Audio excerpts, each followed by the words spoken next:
Good evening to you all. I don't normally like to use the hammer there. I feel like I'm an auctioneer and I try my hardest not to if possible. I think somebody else we got an echo. Yeah. Okay. Good evening to you all. I'm the new chairman of Western Area Committee, Phil Barnett. And I'd like to obviously introduce you to the various officers and the members of this committee. Other members of the committee sitting round the table tonight are Clive Hooker, the vice chairman, further up the table. Councillor Nigel Foote. Councillor Dennis Gaines. Councillors Tony Vickers. Councillor Howard Williston. Councillor Adrian Abbs, Councillor Anthony Amiraj, Councillor Paul Dick, along with the following officers. Team leader Deborah Instrom, sitting to my right, Development Control Team Leader. Jake Brown sat to the rear, Principal Planning Officer. Sean Cutts, Senior Planning Officer. Lewis Richards, Planning Officer. To my left, Nikki Thomas, Service Leader, Legal and Democratic. Paul Bacchus, Principal Engineer. Is he in the back somewhere? Ah, okay. Ah, you're on the Zoom, sorry. Paul Goddard, Team Leader of Highways Development Control, sat to the rear. Stephen Chard, on to my left, is the clerk. And Sam Childerton is the Zoom host this evening. Before we formally start, I think it's probably appropriate for me just to thank the previous chairs because there's been a considerable number of chairs chairing this committee for the last few years. And I'm not certain, as an old member of the committee, whether they've actually been formally thanked. And definitely I'm going to thank Councillor Vice Chairman Clive Hooker because he held the fort for many a year, and obviously Councillor Adrian Abbs and Councillors Patrick Clark has been recent chairman. I'd also like to remind members that we are subject to the Council's Code of Conduct, which requires us to uphold certain standards, including, importantly, respect. Members across the chamber might not always agree with one another, but I would ask that in our disagreements, we endeavour to always be respectful of others' views. Now moving on to the evacuation alarm. If we hear the evacuation alarm, we must leave the building immediately. Please proceed via a safe emergency exit route. There's one route to my left and obviously back to where you came into the building itself. Follow any instructions which will be given by officers, and the assembly point is in the car park at the back of the Dolphin pub. Mind you, if a lockdown alarm sounds, we will remain seated and await further instructions from officers. We will then adjourn the meeting until such a time it's safe to continue. I hope all members understand and happy with those initial comments prior to the meeting formally starting. Please take a seat and I'm going to continue on. Now, have we got any apologies tonight? I don't think we have we? We don't, Chairman, no apologies. Okay, thank you very much. Right, I'm now going to ask members to consider the minutes of the meeting held that was on the 21st of February, which I think some members have actually already mentioned about why it hadn't been published. Well, they're here for you to consider tonight. If you haven't already considered, let's hope you have. Do I have a proposal for those minutes? Members that were present. Councillor Williston.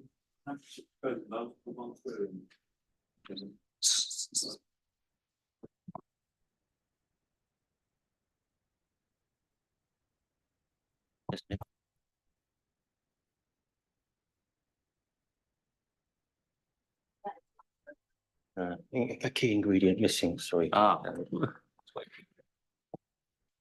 Second time lucky, Chairman. I've got one query on the minutes, but I'm happy to propose them after that.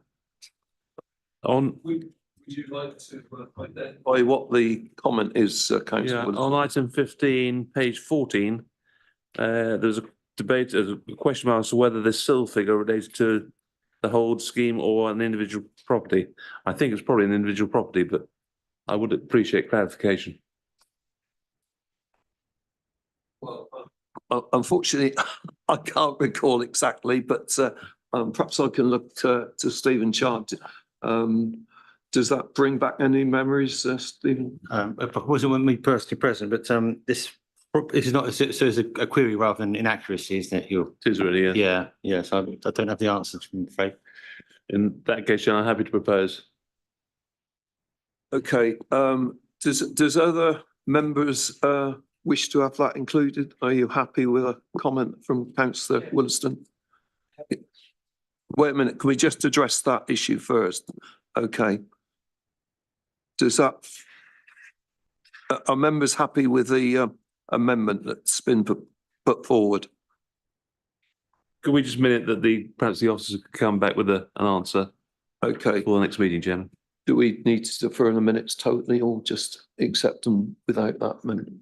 Just to the paragraph minutes. Want them to ask? Yes, we. Councillor Williston, can you just, for Deborah Instrom, for her just to make absolutely certain she's aware of exactly what point you're making, please? Yes, Chair, it's page 14 of the minutes, and it's item 15. It said the SIL team had confirmed the figure of 18,000, although it was unclear if this amount was per property or for the development as a whole. There was a need for additional funding for infrastructure, and we've never had a response. Chairman, Sorry. I hear somebody make a Sorry, councillor Vickers, were you? Yeah, I think the clerk said that was not a matter of accuracy. Are we voting on the accuracy I of was the minutes? just trying to or- ascertain All that right. if it would be appropriate to get a formal acceptance of the minutes without that particular point, so we can Oh, I come back thought we'd on. gone past that, sorry. I can confirm. Would you like me to confirm, Chair? Yeah. Yes, I can confirm that would have been for the whole development. The SIL amount of 18,000 rather than per dwelling. Thank you. In that case, I'm happy to propose the minutes, Chairman. Can I, before I come back on that, councillor Williston, councillor Anuaraj, what was your point? Thank you, Chairman. I just have a question on the same application, but in page 17, in the condition 24, we've agreed, it was proposed by Councillor Apps that condition 46, emergency access to be provided at the point when the turning head adjacent to plots 28 and 29 had been constructed, or at the point at which the 50th unit was occupied, which I thought that was the adopted one. But in the subsequent section, the condition 46 says it's just 50th dwelling. Is it I'm missing something that is it ignoring that the all condition of plots 28 and 29, or is just we are confirming that the emergency access would be only after the 50th dwelling? Is it a specific point that you're referring to interpretation, or do you think it's actually been worded incorrectly? I think it's incorrectly wording, or it's omitted the condition we've adopted, which was resolved, but it would be better to clarify that one because that's the important condition we agreed on. It's on page 17 of the report. Stephen, do you feel that needs to be amended? so is it a question of having the condition text matching the what's in the minutes? Is that what you're asking for? Yes. Yes. Yes. That's fine. Yeah. I think that's obviously acceptable from that point of view. Okay. Can I come back to you, councillor Williston? I mean, you were making a suggestion about deferring the minutes totally, but Chairman, I'm quite happy for, we've now had a response from Deborah. Are you happy with Okay. accepting them Yep. with that response? Okay, all right, okay. Therefore, do I have a formal proposal? Councillor I'd Vickers? just like to second that. Thank you, Okay, Chairman. okay. All those in agreement, please show. Obviously, several members were not present. And do you want those voices? Do you want it actually identified as? Yeah, Chair, and I'll abstain from the voting. You're if going to that's okay. abstain, councillor And me. Gaines and councillor. You were not present. Okay, thank. Add me to that list, please, Chairman. Thank you. Sorry. Add me to that list. I wasn't present.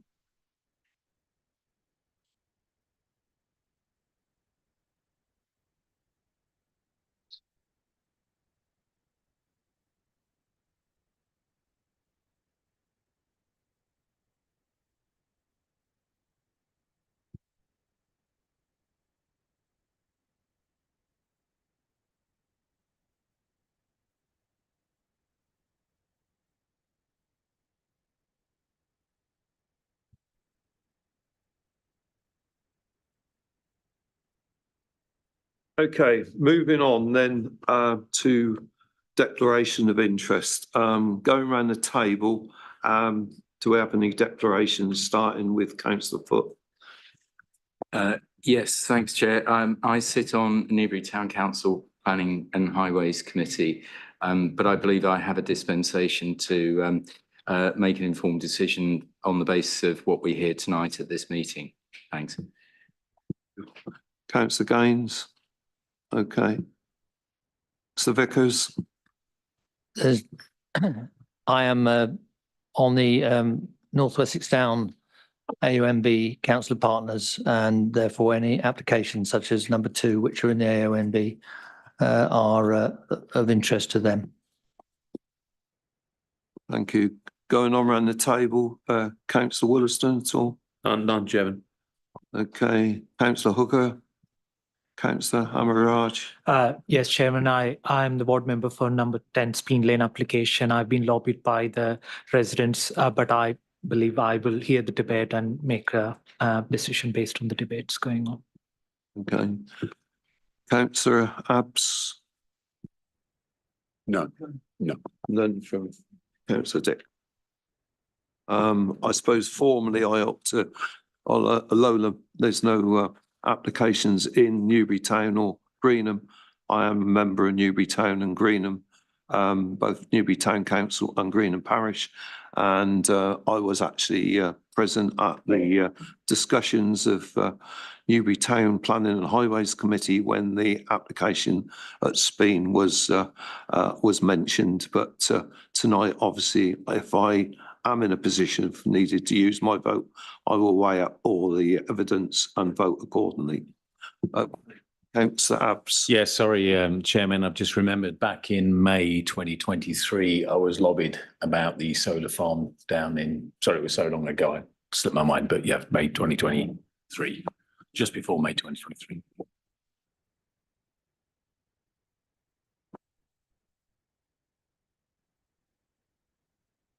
Right, okay. I'm looking around the table and I think there is formally only probably councillor Dick, which is now a new member, although you were a substitute in the past, and also your good self, councillor Gaines as well. Because obviously I was just about to make another announcement looking around the table for new members. So possibly it's a case that you were probably not present when this statement was made before. So I think it might be relevant to make the statement again.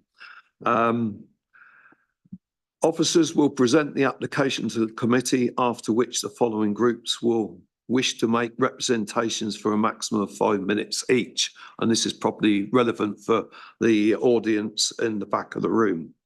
Parish and town council representatives, objectors, supporters, the applicant or agent and ward members.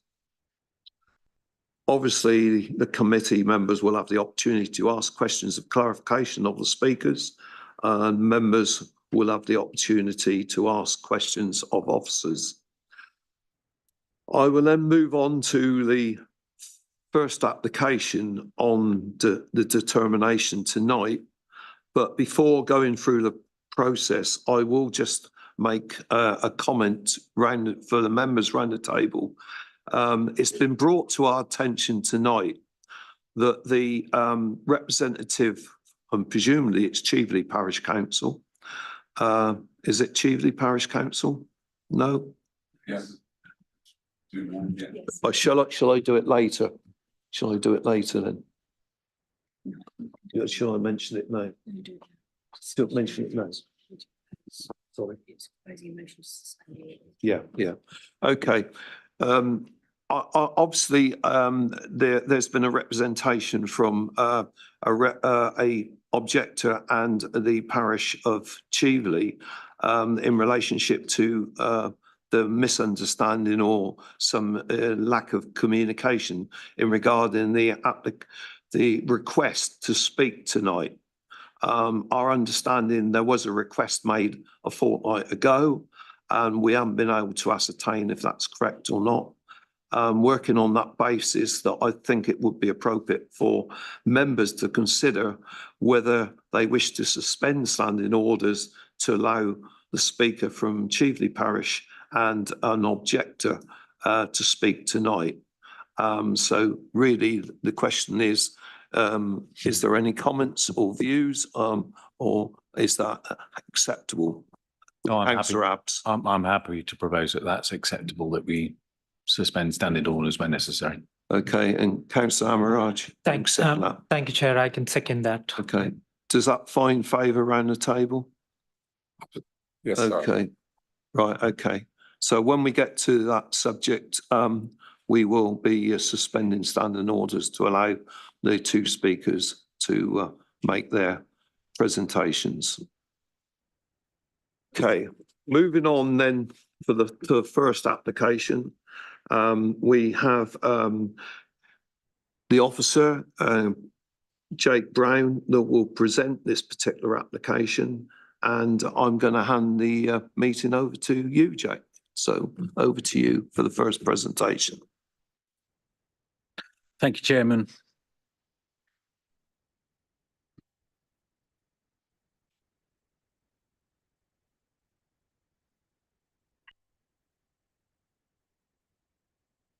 This application seeks planning permission for the installation and operation of a solar farm, comprising the erection of 6,000 solar panels mounted as 57 static arrays, generating approximately 3 megawatt peak of electricity, together with ancillary equipment, including an inverter substation house, security cameras, deer fence, and a landscaping scheme. The existing access onto Andover Drove is proposed to be stopped up and a new access further north created. The application site forms part of two fields known as Paws Field, located to the north of Spring Gardens and the settlement boundary of Embourne Road. This application has been brought to committee for determination as it was called in by the ward member irrespective of officer's recommendation. The application is recommended for approval subject to the conditions proposed in section 8 of the agenda report. The application was publicised as set out in section 3 of the agenda report, and an EIA screening opinion has been undertaken, confirming that the development proposed is not EIA development within the meaning of the EIA regulations. Consultation responses and representations received to the original application submissions and the package of amendments and additional information are summarised on pages 34 to 40 of the agenda report.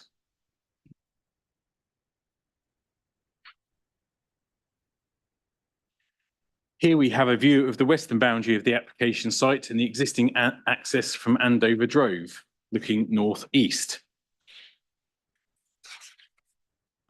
This is a view across Paws Field through the existing access from Andover Drove, looking eastwards.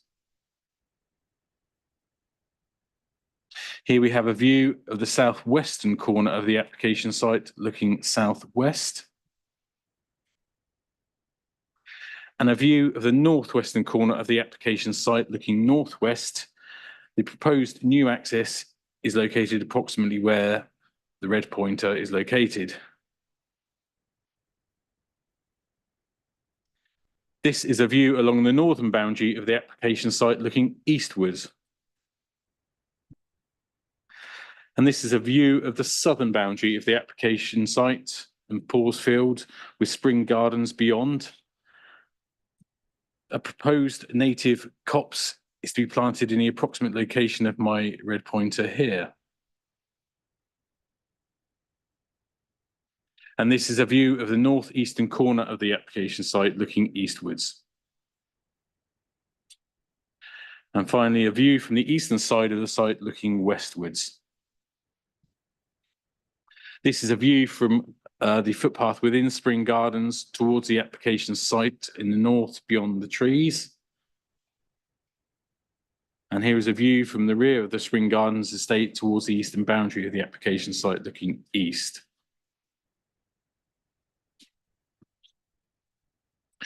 This plan shows the proposed layout of the site, the siting of the solar panels, and the new access onto Andover Drove, located approximately 35 metres north of the existing access.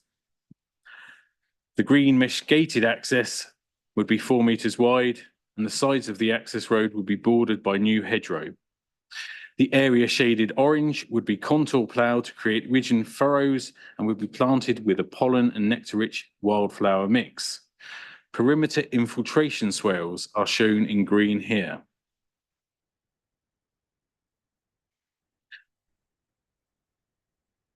This plan shows the elevations of the proposed solar arrays and deer-proof fencing. The highest part of the solar panels will be approximately 3.6 metres above ground, and the lowest part approximately 0.9 metres above ground level to enable the land to be grazed by sheep. As well as wildflower planting, this plan shows the additional landscaping proposed to mitigate the impact of the developments, comprising new hedgerow to be planted where the existing access is to be stopped up, the gapping up and maintaining of the existing hedgerows along the boundaries of Paul's Field to a height of 3 metres, new hedgerow along the sides of the access road into the site, additional tree planting in the southwestern and southeastern corners of the application site, as well as along part of the northern boundary, together with a small native species copse on the southern boundary of the application site. The details of specific species, densities, and management and maintenance of the landscaping proposed are to be secured by planning condition. The main issues set out in the agenda report are the principle of the development, impact on the character and appearance of the area, landscape and historic environment, impact on neighbouring amenity, highways impacts, flooding and drainage, biodiversity and loss of agricultural land. The proposed application site is located on land between the settlement boundaries of Newbury and Embourne Row. The proposed development is considered to be supported in principle by the NPPF, the overarching aims of the core strategy and associated local planning policies. The proposal would result in some localised and limited harmful impacts on the landscape and character and appearance of the area. In respect of the historic environment, the development would not result in any significant detrimental impact on heritage assets. The application is accompanied by a glint and glare assessment, which concludes that there would be no impact on residential, road, or aviation receptors. The development has the potential to impact on neighbouring amenity due to construction and associated dust, as well as noise generated by the proposed inverter substation. The Environmental Health Officer considers that those impacts can be adequately controlled by the conditions set out in Section 8 of the agenda report. Therefore, the proposed development is not considered to give rise to significant harmful impact on neighbouring amenity. Turning to highway matters, the number of expected vehicles during construction is set out in paragraph 6.27 of the agenda report and is not considered to result in a severe impact on the local highway network. Adequate visibility displays are proposed to be provided at the new access, and the construction traffic management plan to be secured by condition would minimise any potential inconvenience to local residents from heavy goods vehicles during the construction period of the development. In respect of flooding and drainage, as set out in the agenda report, the application site itself is located within flood zone 1 only. Therefore, no sequential test for the development is required. It is acknowledged that there are pre-existing drainage issues to the south of the application site within Spring Gardens. However, the development proposed cannot be required as part of this planning application to address a pre-existing drainage issue. Nonetheless, the development proposed must not increase flood risk elsewhere. With the surface water drainage mitigation measures proposed, the development is not considered to increase flood risk elsewhere and would comply with the core strategy and the NPPF, subject to a condition to require full details, including appropriate calculations and management and maintenance of the drainage systems proposed. The applicants have provided an ecology survey that adequately assesses the existing biodiversity of the site and identifies measures to ensure a net gain in biodiversity, as set out in pages 49 and 50 of the agenda report. It is considered that the proposed development complies with policy CS17 of the core strategy, subject to applying appropriate conditions to secure provisions of the measures detailed in the ecological survey and reasonable avoidance measures for great crested newts during construction. Representations received have raised concern regarding the loss of good quality agricultural land as a result of the development proposed. As set out on pages 50 and 51 of the agenda report, no best and most versatile agricultural land, as defined by the NPPF, exists within the application site.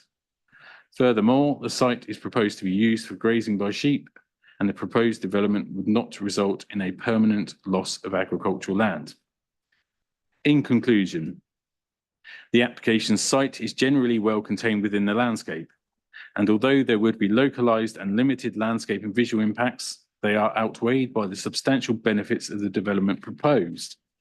The biodiversity of the site, including trees, are to be protected and enhanced as part of the proposals. No significant issues in relation to historic assets and neighbouring amenity have been identified. The local highway authority raises no objections to the proposed access or potential impacts on the highway. There are no significant flood risk issues within the site, and conditions can be imposed to secure adequate provision, management and maintenance of appropriate drainage measures to ensure that the development will not increase flood risk elsewhere. Therefore, the proposed development complies with national and local planning policy as a whole, and the benefits of the development outweigh the limited adverse effects identified. As such, members are recommended to grant approval subject to the conditions proposed in section 8 of the agenda report. Thank you, Chairman. Thank you, Mr. Brown. Paul Goddard, do you wish to make any highways issues relevant at this particular point?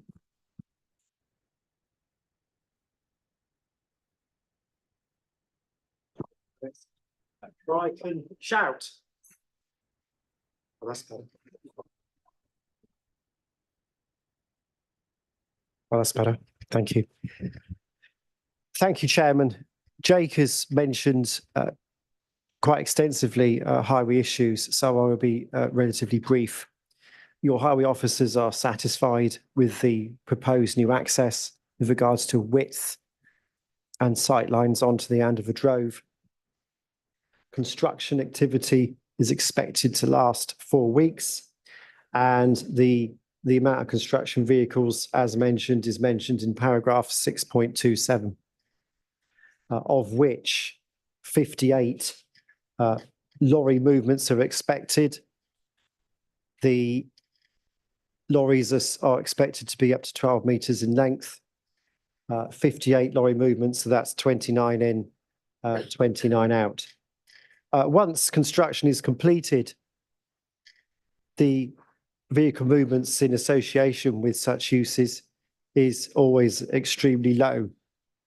Just the occasional maintenance vehicle to ensure that the solar farm is kept up and running. That's all the comments, Chairman, but happy to answer any questions. Thank you. Thank you very much, Mr. Goddard. We now come to the speakers session, and I call upon Sam DeBass from Emborne Parish Council. And you must remember you've got 5 minutes, and what we will do, we will notify you after 4 minutes to give you adequate warning to conclude your presentation.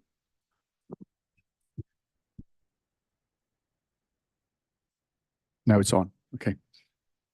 Hello. Thank you for your time, ladies and gentlemen. Today I'm speaking as an Emborne Parish Councillor, also a trustee in the land. Yeah, it's really exciting to be discussing this development opportunity. As we see significant environmental challenges and climate emergency declared by the council, it's really important that we take steps to secure a sustainable future. Renewable energy sources, particularly solar power, offers viable solution to reducing our carbon footprint and mitigation of effects of climate change. A community solar farm embodies this vision of sustainability. And here's some important reason why it's good for the community. Economical benefits. First and foremost, the community solar farm brings sustainable economical benefit by harnessing the solar power and generate clean renewable energy right here in our community.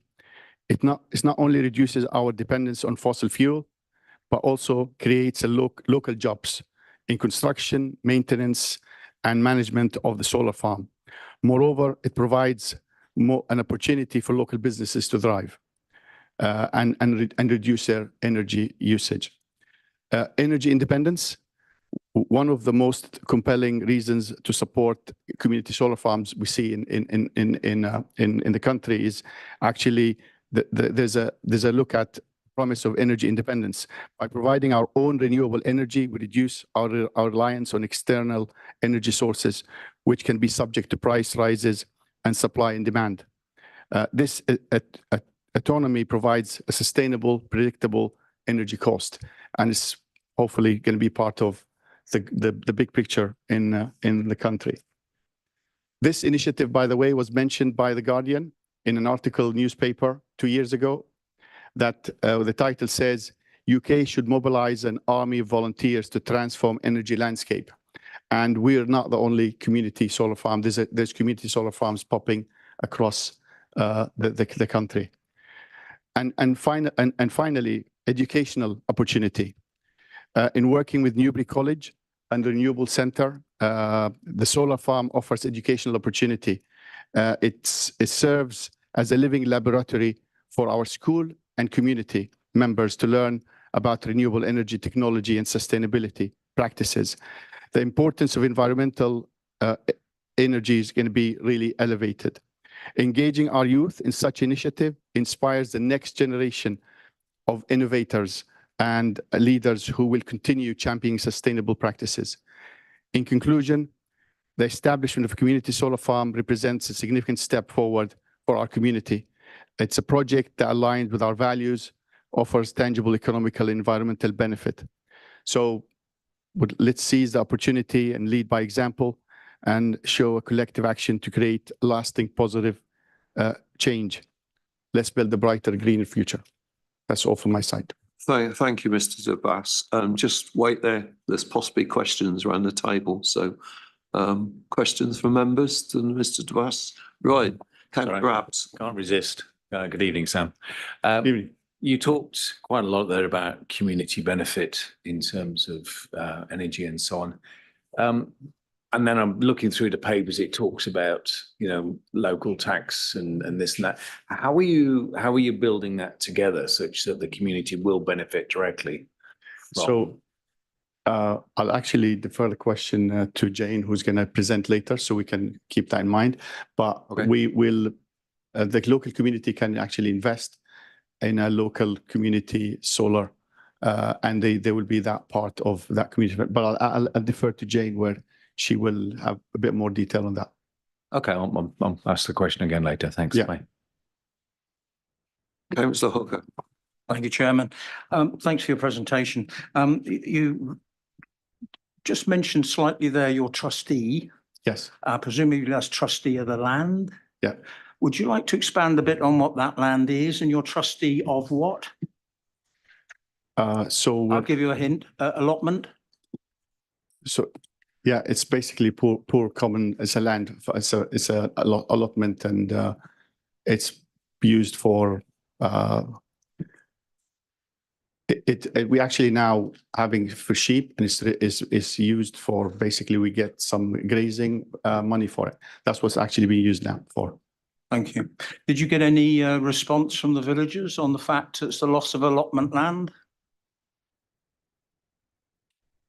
As a council, as a parish council, it's you, Yeah, you can answer. You can't ask for any help, I'm afraid.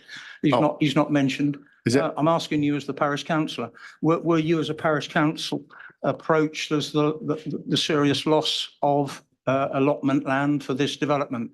No, You weren't? No. Okay. Yeah. Thank you very much, Chairman. Councillor Almiraj. Thank you, Chairman. Thank you, Mr. Dibas. Extending on what Councillor Hooker has mentioned, like I wanted to ask you, mentioned about community benefit for the community. Can you please elaborate on how you've engaged with the local community about this development, and particularly the Spring Gardens residents? Because we are reading the report in page 38, it one of the objections that the public were not engaged with regarding the reason for this withdrawal and all those funds. So can you please elaborate on that, how you've engaged as a parish council or as a trustee of the trust in developing this solar farm? So we had a survey and sent out to the residents, and we got positive responses from that survey. We had actually an open meeting where we invited the residents, and some Spring Gardeners came to that meeting, and we collected the results. And we got positive feedback and positive, and we took some concerns, and this is what we're kind of addressing. But we have actually engaged with the community in a survey, and even in our parish council meetings, the community comes and we actually have question and answers, and we have open meetings, and we've been answering a lot of the questions and addressing the concerns. Councillor Hooker again. I just come back on this issue of trustee and parish council. Is there not a conflict of interest with you as being a member of the parish council and a trustee of the land? So, I mean, we basically have everything open. The trustee was open. All the meetings are open.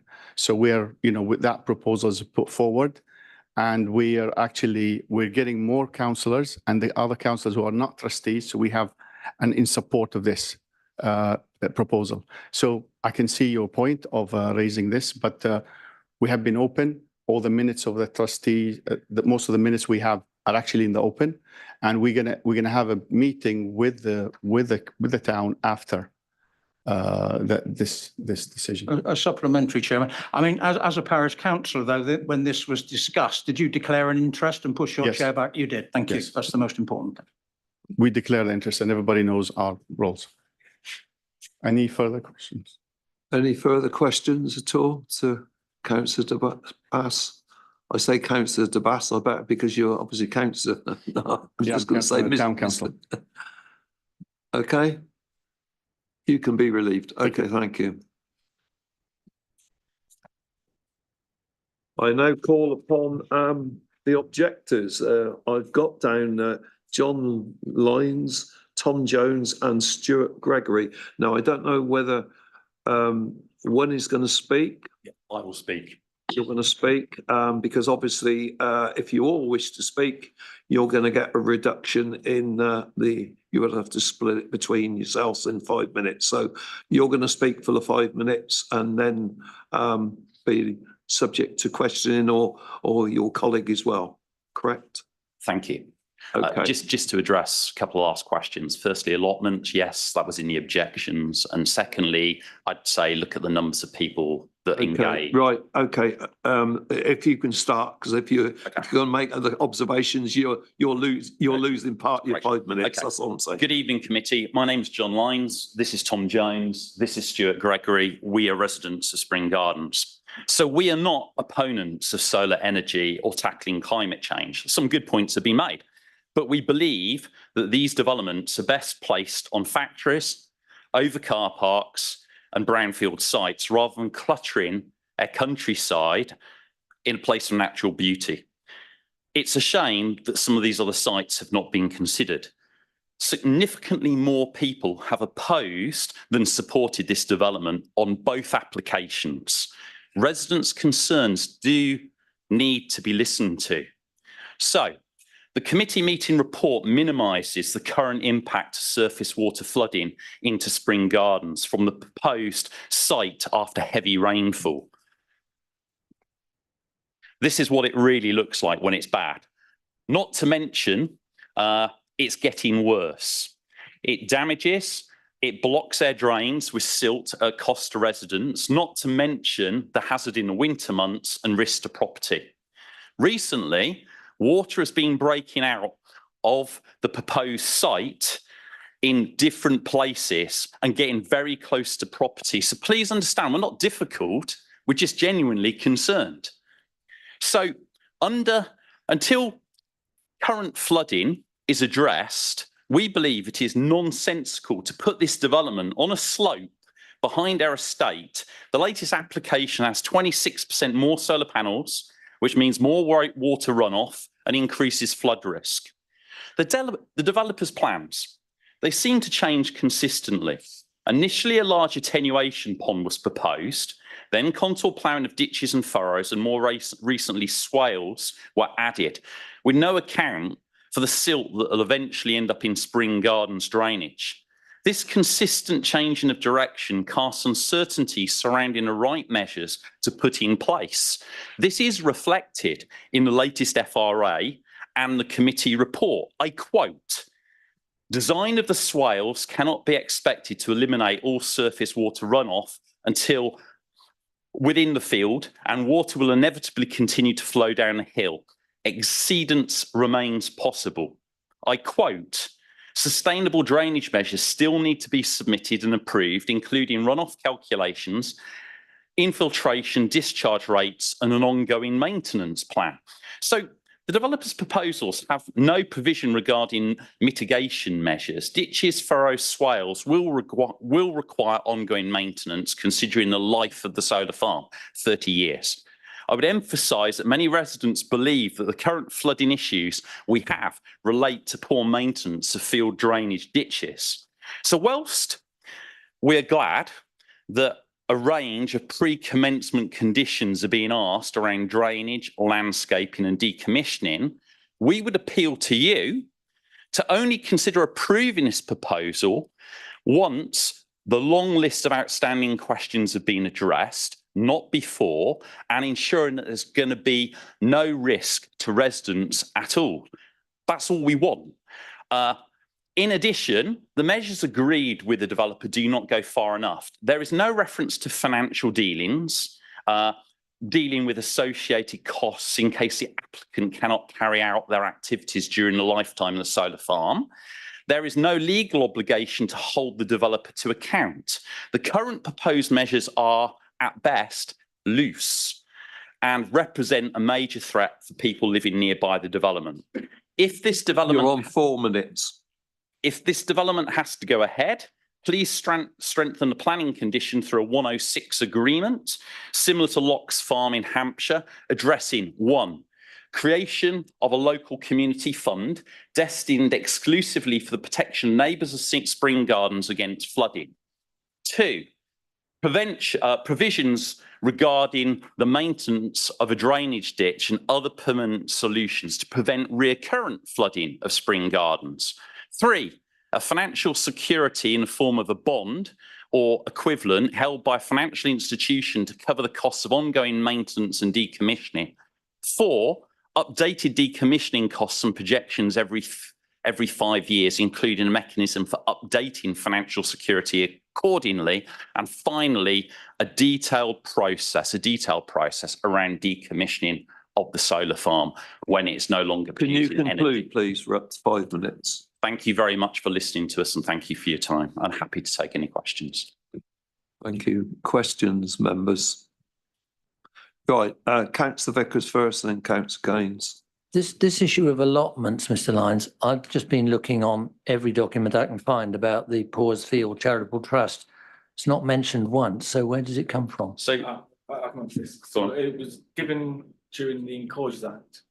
Sorry? It was given, it was given during the Enclosures Act as allotments for the poor of Emborne. Well, I'm not, well, that's again, not mentioned in the documents on the website. Charity in 1962 as Emborne pause allotment fields, and the whole country's got pause allotments, so you can find them all over the country.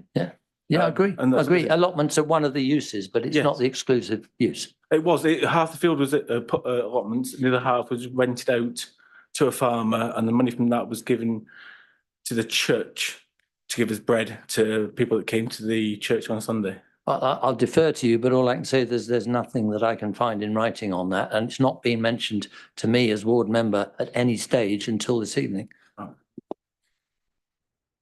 Councillor Gaines. Similar question, Chairman. I was going to ask, when was the last time the allotments were actually used as allotments?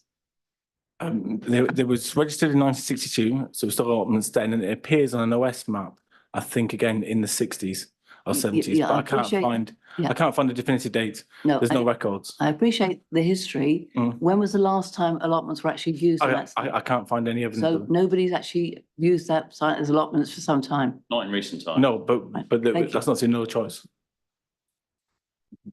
But I think that people have commented in objections around other use of the land. Councillor Hooker. Thank you. One of your questions, the fifth one on your considerations after on the conditions was a detailed price for decommissioning. But why are you why are you concerned about the decommissioning costs as residents at this stage? Well, I mean, I think the. Okay. I think this gentleman is mentioned, Chairman. Yes, correct. We've all registered. Okay, if you're happy with him to The answer. concern here is around the future cost of decommissioning. Mate, can you speak close to the microphone, please? I think the main consideration here is the future cost that decommissioning will incur. Looking at previous surveys, predominantly around decommissioning of costs on solar farms, particularly in the US, is in the order of about 200,000. Looking at future compound interest rates in 30 years' time, I think there needs to be consideration given to the future cost that decommissioning will incur. Is that not a consideration though for those installing and running that, not for the village as such? Which hasn't been put forward. Yeah, I mean, that's the point. There's no accountability or financials around the cost of longer term maintenance. And I understand that. Decommissioning, yeah. Okay. Thank you. Thank you, Chairman. Any further questions? Right. Yeah, thank you, Chair. Did I get you correctly that if adequate conditions were placed on flood alleviation measures and sustainable drainage and things, you would be happy to accept those being put in prior to the solar farm being built out? Well, it depends. I mean, clearly, look, what is our objective? We want. Can you speak in the microphone Zoom? Sorry. Look, the main thing is here, we're trying to protect ourselves. We just don't want to have any problems, and we've already got problems anyway. And so we don't want this to make it worse. I think it depends on what those measures look like. But yeah, I mean, if it's really solid and it actually makes things better for residents and it certainly doesn't make things worse, then it becomes a lot more palatable. But at the moment, okay, you've seen the photographs because nobody came around during the site visit when it was really wet to see how bad it is. It is bad and people are worried. Otherwise, I wouldn't be here. Councillor Abbs. Yeah, thank you very much. And by the way, very good presentation. Thank you. We don't, it's very nicely done. My question, I have it in my head, and you just said it, in fact, that there's an existing problem, but the plan shows changing works as you've described them in terms of how the flooding will be dealt with. But that seems to create a better situation. So how can you, I'm struggling to connect the two things together, that you've got a problem. Should the current problem have been dealt with already and who's responsible for that? But whatever's happening here seems to improve that situation. So I'd like to know my concerns on this. There's a ditch on the southern boundary of the field. In between Spring Gardens and the field, there's a ditch. And that ditch hasn't been maintained for many years.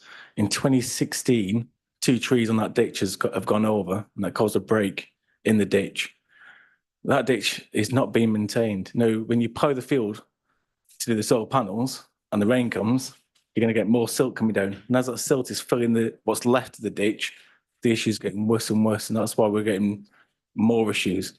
And can I just actually add, sorry, can I also add, when you look at the committee meeting report and also you look at the FRA, there are still quite a lot of uncertainty around what the right measures are to ensure that it doesn't cause more problems. And I think that's another reason why you've got to think of a 106, because there's just too much uncertainty in the committee meeting report.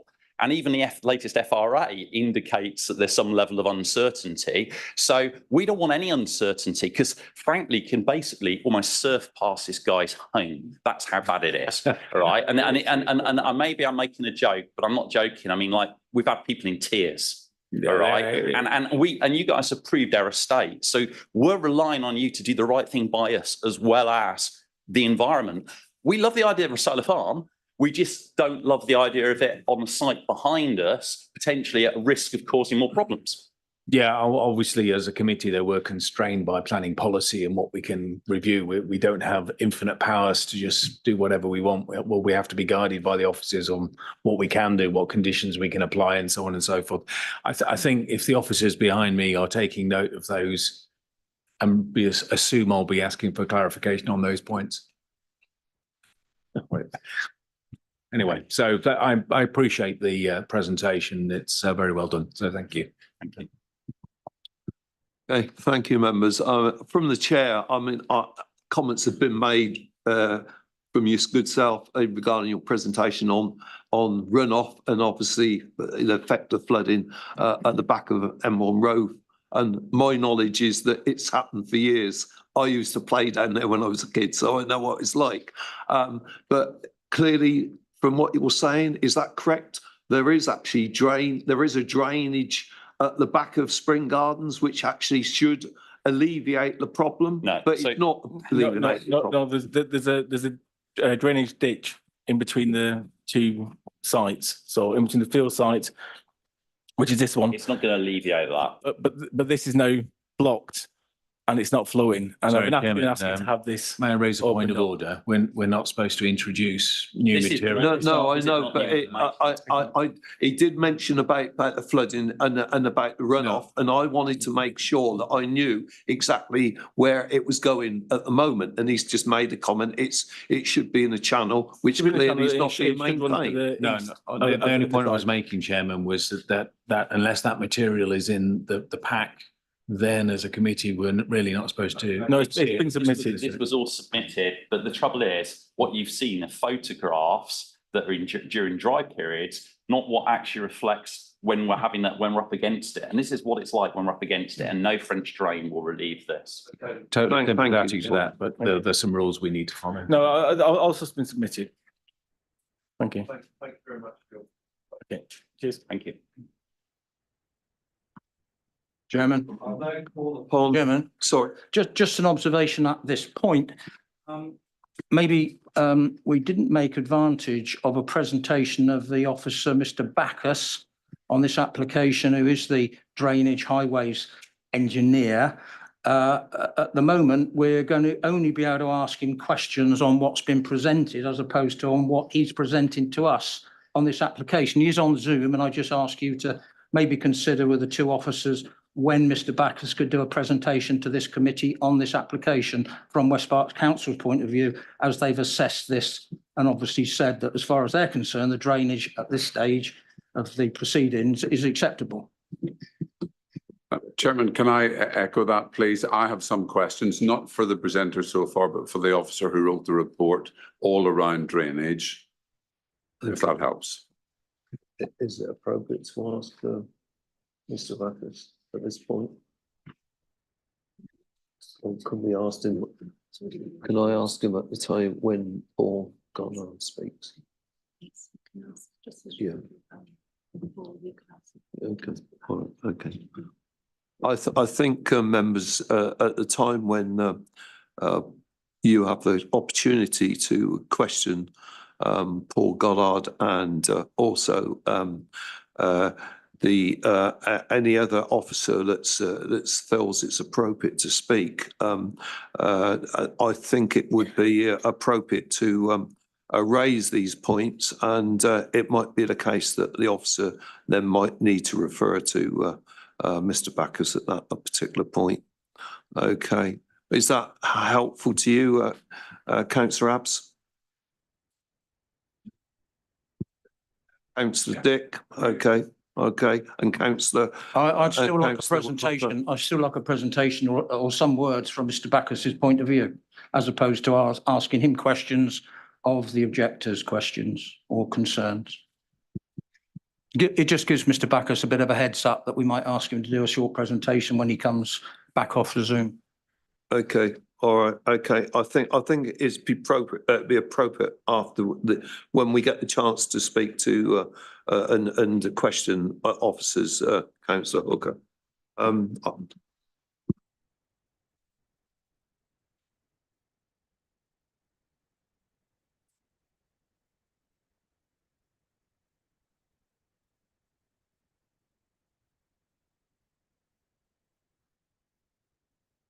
I'm just reminded, technically, it is new business, but having said that, it is relevant to the report, as you quite rightly say, Councillor Hooker. So I know perhaps we are sort of treading a little bit and stretching the boundaries, but it has some very relevant to this particular application in regarding the point that's been made at this particular point by the objectors. Oh, sorry, did you want to wish to? I'll come back on that, Chairman. If you cast your mind back to the site meeting, this business of the ditch and the drainage did come up as a part of the discussion. And I think that's why Mr. Backus is here for this application, to answer questions on it. And being an officer, highways, planning and drainage, I would have expected possibly him to do one of the presentations under the planning, highways and drainage to the committee. Point taken. I'm now going to move on to the applicant, Jane Grindy. You have now got 5 minutes to present your case. Thank you very much. Can you hear me okay? So I am. Is that better? Okay, good. That sounds better to me too. Thank you very much for the opportunity to speak. My name is Jane Grindy and I'm a director of Caliva Community Energy. So I'm here speaking on behalf of us, and we're the ones who have submitted the application. I want to take you back to why we think this is a brilliant idea. If we build this farm, when we build this farm, 3 million kilowatt hours of solar clean green energy will be generated every single year. That would meet the demands of around 1,000 average homes. It would save 600 tons of carbon emissions, and it will help to meet the West Berkshire climate targets. So in itself, that already is a significant step forward. We will improve the land. We've been having a lot of discussion about the land, and we will improve the land not just from a biodiversity perspective in terms of 18% habitat, 14% hedgerow growth, for example, but there are significant surface water mitigation measures in our plans. There are swales throughout the site with extensive external perimeter ditches around our red line zone. Now, obviously, Spring Gardens is well out of our planning area, as is any of the ditches that have been mentioned previously. But we have within our zone and our red line very extensive surface water mitigation measures. To meet a 1 in 100 storm, including the 40% plus uplift that's expected from climate change. So we think that this will actually only help the Spring Gardens residents, quite frankly. We will also be generating a community benefit. We're bringing in new revenues into the community. I'll talk more about that just now. And we will also be providing new employment. We'll need technical help to help us ensure the operational management of the farm continues to be in good shape. And we will also need land management services locally. We know how critical that is. And of course, as Sam mentioned earlier, we will have a live action demonstration site for Newbury College, and actually solar farms in other parts of the country have turned into quite a trip for the local schools, and we'd be really happy to welcome those too.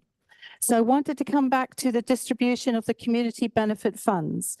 We are a not-for-profit community benefit society ourselves, which means in our DNA is a requirement through law that we reinvest any surplus that we actually gain within a defined community benefit area. Our defined area includes West Berkshire and North Hampshire, so right in the zone.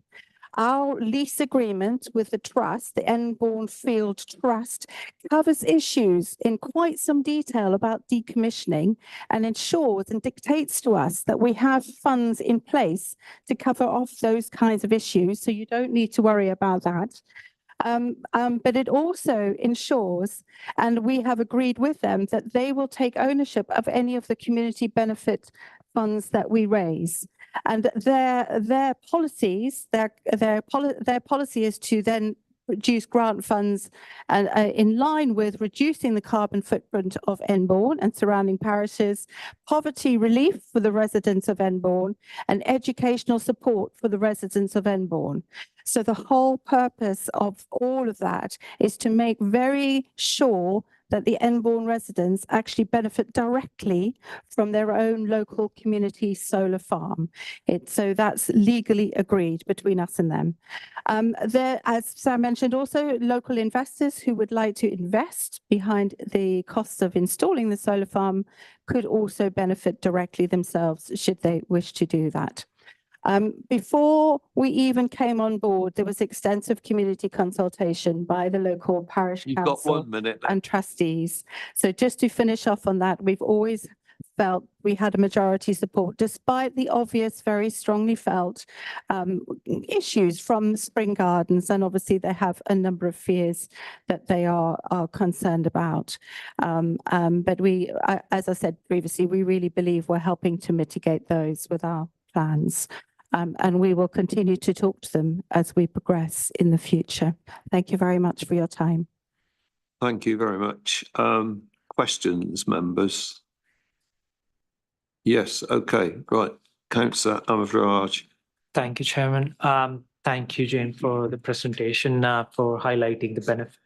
You mentioned about your organization as a non-profit one. That's and right. Obviously, you are expecting this solar farm to generate profit. Yes. So that means the excess profit would be invested in West Berkshire, and you mentioned number of communities. Have you given a thought about investing that profit into the local community, particularly the Spring Gardens drainage concerns, flood alleviation concerns? It's not for us to decide which part of the community should benefit from the community benefit funds. The Pause Allotment Field was given in trust, many decades ago, hundreds of years ago, and that is the job of the trustees of the Enbourne Field charity to decide how that community benefit will be distributed. So that's part of our lease agreement, is that we don't decide that, they decide that against the policies that I've just outlined to you. So I'm assuming there will be some sort of grant program, and the Spring Gardens team might well choose to apply. I'm sure it will be distributed in a very fair and equitable way, but I can't tell you what that will be right now. Okay, right. Councillor Abs. Yeah, thank you very much. And I'm not trying to trip you up with this question, but you mentioned the word or the words 3 megawatt, I believe. Very That's first right. sentence. 3.5 megawatt solar array being built. So can you connect those two numbers? Because They were 10 all kilowatt averages. produces, well, a 10 kilowatt produces around 8 to 10 megawatts per year. So I'm trying to get my head around what the value, the size of the value of to the community is really going to be. Do you actually have an estimate for, because it is south facing, so it should be almost optimal. That's absolutely right. And I have to admit, it's more than 3 million per year, and it's more than 1,000 homes, and it's more than 600 tons of carbon. But I rounded it up just for ease of presenting to you today. But it's an excellent quantity. It sounds like a Rolls Royce. There's enough power. It's enough power, yes, lots of power. Okay, he's finished his question. You finish your question, Councillor Abs? Sorry. Yeah, okay, right, Councillor Hooker. Thank you. Thanks for your presentation. Very good. Not to get the wrong impression, this council fully supports this net zero initiative and also these solar panels. So don't get us wrong, but these are questions that, you know, we ask as a part of the process. And one of the concerns is obviously drainage and flooding. And maybe when or if Mr. Bacchus had done his presentation and his observations on the water situation, these questions might not have arisen. But you mentioned about the swales and bunds and things that you're constructing. But they are within, as you say, your red line. Not to say you're not considering what goes on outside the red line of your application, but I ask the question, where is this water going? It's going to go outside your red line.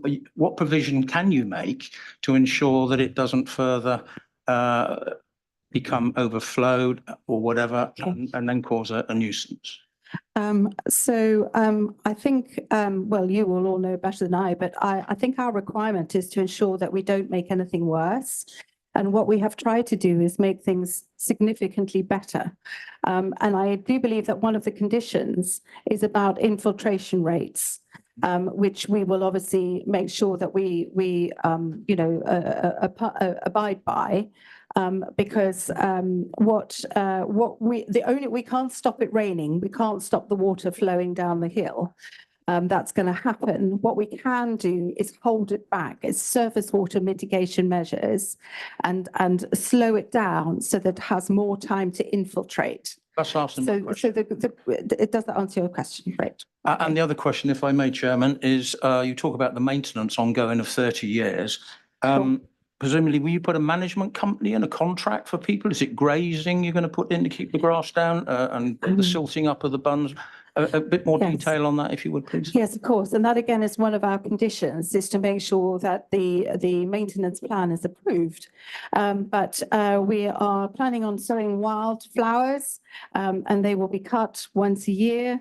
And that helps the water retention, actually. That's a good thing too. We want to run the sheep through because that's obviously a very, very good thing all round. Yes, we will make sure that the swales and the bunds, etc., are managed appropriately. So we will have some sort of contract in place. Yes. Thank you for your answers. Thank you. Thank you, Chairman.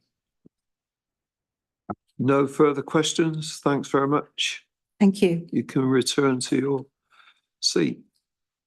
We now get to the point of the ward members. Now, Councillor Vickers, I gather, and Councillor Bennyworth both want to make some points. I don't know who's going to speak first. I think it's been agreed I'll speak first, Chairman, and take around about 2 minutes, and then Councillor Bennyworth will say a bit more. To you. Chairman, thank you. Just a bit of history. I was the ward member for Kintbury back in the mid-90s when the question about transfer of the land, some of the land for the benefit of Newbury Community Hospital was under discussion. Now, some of these drainage issues go back to the building of Spring Gardens. Some of them were even pre-existing to that, as the residents have explained. But it's been made clear to us by officers that we can't deal with pre-existing drainage issues. But I'm fully supporting the residents, and I admire them for their resilience in challenging the council, both on this application and on the pre-existing problems that they have faced. And I have personally done quite a lot with the support of Paul Bacchus, who we haven't heard from, to try and get to the bottom of who is responsible now for the management of both the land within the Spring Gardens red line and the land between the red line we're now talking about and Spring Gardens. I've done my own site visit 18 months ago. I was unfortunately on holiday in Japan for the formal site visit that took place before the last committee meeting when this was postponed till tonight. So I'm very grateful for detailed briefings I've had from all parties in the period since I've been the ward member again, much larger ward, since last year. And those have come to me from Paul himself, from residents, from the parish council. And 2 months ago, I started personally trying to arrange meetings with David Wilson Homes, who are still registered as the owner and were the previous developer of Spring Gardens. It turned out that they had ceased to have any arrangement with the land manager that Mr. Backers told me had been responsible. But only today we heard a letter, which I'm afraid I can't discuss, but some of the recommendations in the letter from the new land manager, who I presume is acting for David Wilson Homes, were mentioned in the speech by the residents. And I actually support those things, but they're nothing to do with this planning application, in my view, as somebody who's been in charge of planning for a while. So that's really all I want to say. I have been on this case. We're on to since 30, before. councillor. Okay, well, I'll hand over now to councillor Bennyworth. Thank you. Thank you, Chairman. Good evening, councillors. Very strange to be sitting, standing this side of the lectern rather than with you. We've heard from the residents some objectors this evening. I'd like to say I'm hugely sympathetic, like Councillor Vickers. Their concerns regarding the drainage issues in Spring Gardens are genuine. I've seen it myself, and they're valid concerns that residents have. And that's possibly one of the major concerns surrounding this application. And if members are inclined to approve this evening, I too would like to see that not only is this development not have an adverse effect on Spring Gardens, that it actually does improve the drainage situation. I mentioned that I've been a long-time member of this committee, something I'm very proud of, and I'm also very proud of the fact that West Berks is a plan-led authority. We're guided by policy. With that in mind, and in conjunction with the climate emergency that we declared several years ago, I am in favour of this application, but it has to be with the right conditions attached. Thank you, Chairman. Thank you very much. Right, fellow members, question of councillor Bennyworth or councillor Vickers?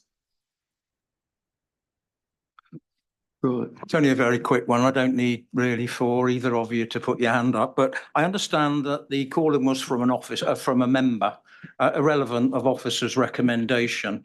I get the feeling that if it was approved, I could see why you're put it, but if it was refused, maybe you wouldn't have called it in. But any thoughts on why it's irrelevant of officer's recommendation? I think I called this in irrespective of the recommendation because I thought this was a really important application. It's the first application in the district that's been promoted by a local community, namely the parish council and its partners in that respect. So I am pleased in principle that sort of application should come forward. But as Councillor Bennyworth has said, it must be in conformity in every way with overall planning policy. But we don't have to demonstrate, I noticed from the report, that there is a need for renewable energy. That is clearly obvious, and our unanimous declaration of climate emergency is, I think, proof of that. And a follow-up, Chairman, if I may, with Councillor Vickers. We're in a bit of a dichotomy here, aren't we? The committee and the fact we're only looking at what's in the red line. We're supportive of solar farms, and yet the problem could be outside of the red line. And I'm asking this question for the benefit of the members of the public that have turned up, the restrictions that we've got on our decision-making process. Maybe you'd like to just expand on that a bit as to the reason all the considerations we've got to make with regard to what's in the red line and the problems we've got outside the red line and the water, certainly with regard to the flooding issues. Well, just to clarify what I hoped I'd already said is that there's a red line around the original Spring Gardens development, and the land within that, which has not been handed over to the residents, the property owners, remains ultimately the responsible of David Wilson Homes, who are there on the land registry as the landowners, and whoever they appoint as their land managers. And for a short while, crucial to this application, there appeared to be nobody responsible for managing that land. And then we've got the red line that we're deciding what to do inside of tonight. And there is the land in between. But the land in between, I guess, is the responsibility of the charitable trust that's associated with Embourne Parish. So there are multiple parties that need to get together and sort out the pre-existing drainage problems, and indeed any problems that there might be concerns about being created by this application. It may be not helpful tonight, but it might be worth having a word with your residents just to check up on that information. When I started trying to have a meeting with David Wilson Homes, I hoped that the outcome would be a meeting between them and the residents, facilitated by ward members. Yes, correct. And I think Councillor Bennyworth will have seen the email where that was my suggestion. Thank you, John. Okay, Councillor Hooker, are you happy? Okay, fair enough. Thanks very much to you, councillors. Okay.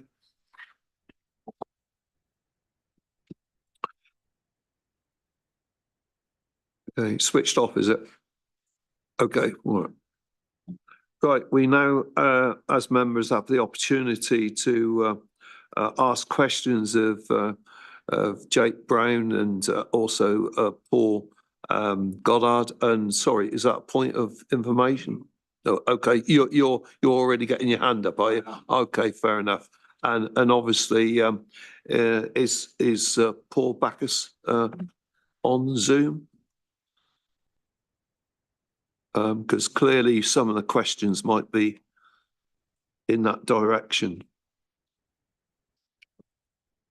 Well, perhaps we can continue. Right, Councillor Dick, question to one of the two officers I mentioned.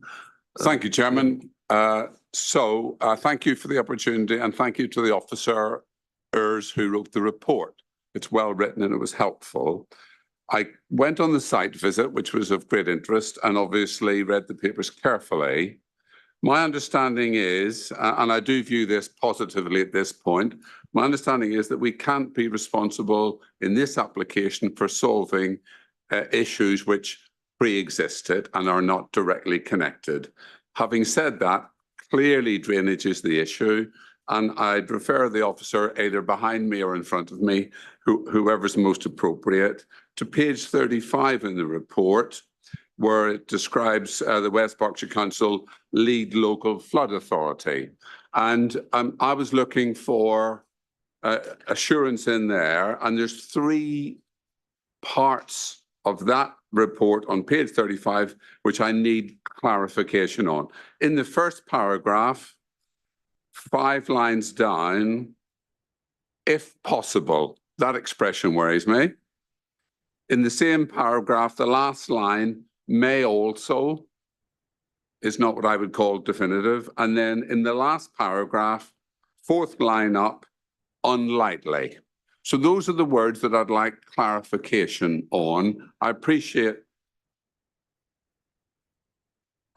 I think we need lessons on phones. I appreciate that nothing's 100% certain, but those are a little vague for me. Thank you. Thank you. Right, I think it's appropriate. Paul Bacchus is actually on Zoom. Can you hear us? Are you on mute? Yep, I can hear you. Sorry, I was just navigating to mute. Did you hear the questions from Councillor Dick? I did. I'm trying to find get the report up so I can figure out what he's referring to specifically. In terms of the terminology used, though, I can quickly alleviate those concerns. There was an original set of comments which was submitted quite a while back, and subsequent comments have been provided by one of our consultants. So there has been a degree of uncertainty in the language used because there was quite a lot of back and forth between the applicants and the consultant representing the LLFA. Apologies if any of the terminology is quite vague. I can provide an assurance that we are satisfied that the drainage measures presented are going to be adequate to deal with flood risk within the site, and that suitably worded conditions can address outstanding matters.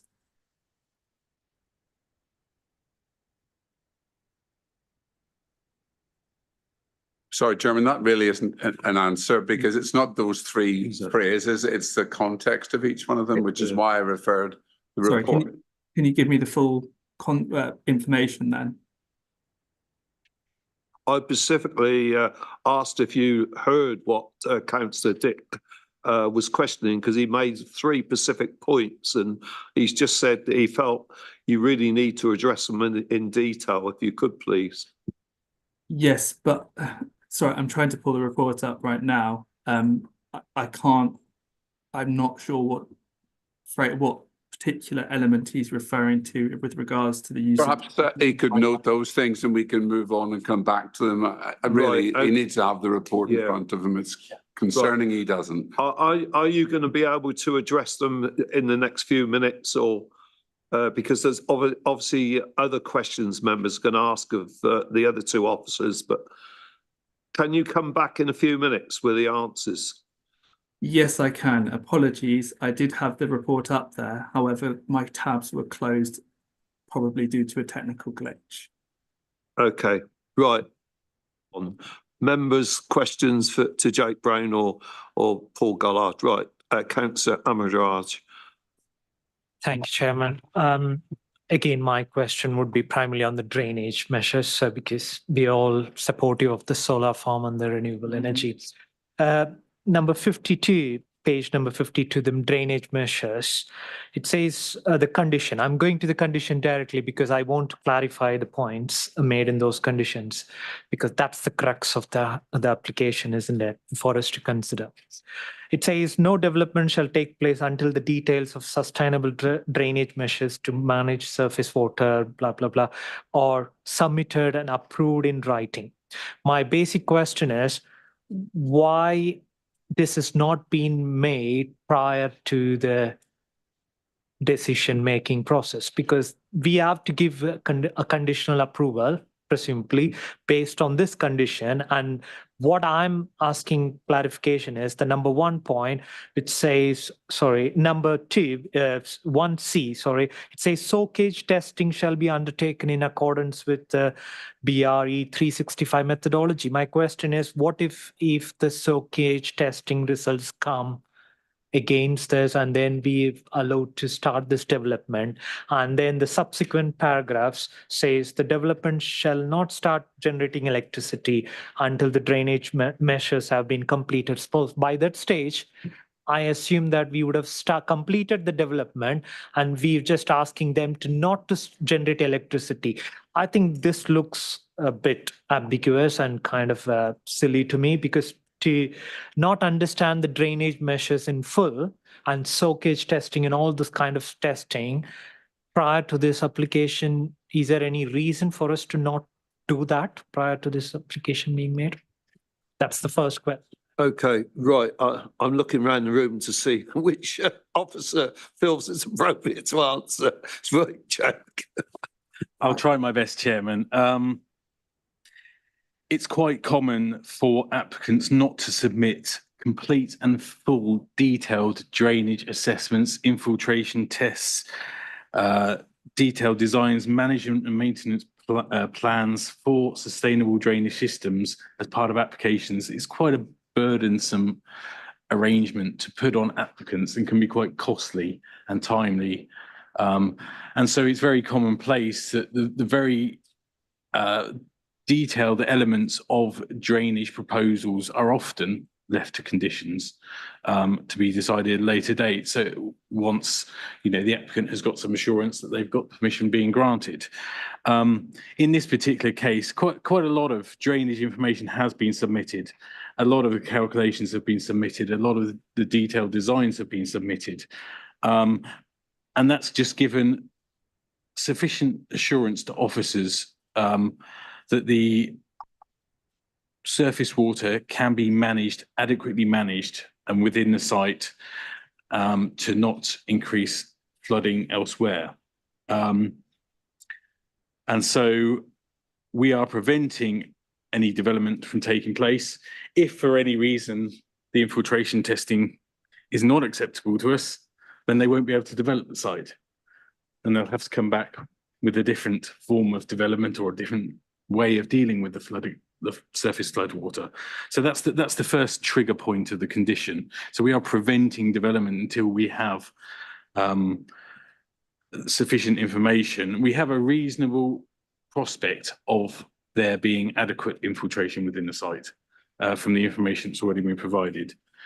The second trigger, in terms of actually implementing the drainage measures, we are preventing the development from generating electricity until the drainage measures have been completed in accordance with the approved details.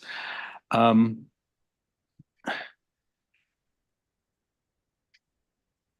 would say that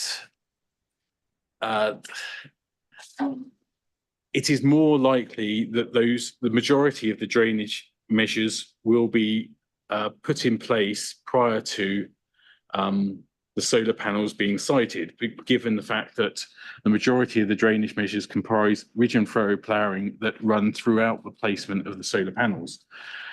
However, we wouldn't want to hold up the continuation of the development for the sake of putting in the perimeter swales, for instance.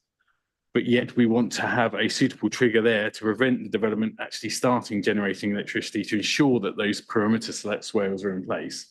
So it's felt that it's an interim trigger almost to give us a form of control over the development to ensure that all of the SUDS measures are put in place. There are also SUDS measures related to the access road as well, to the south of the access road.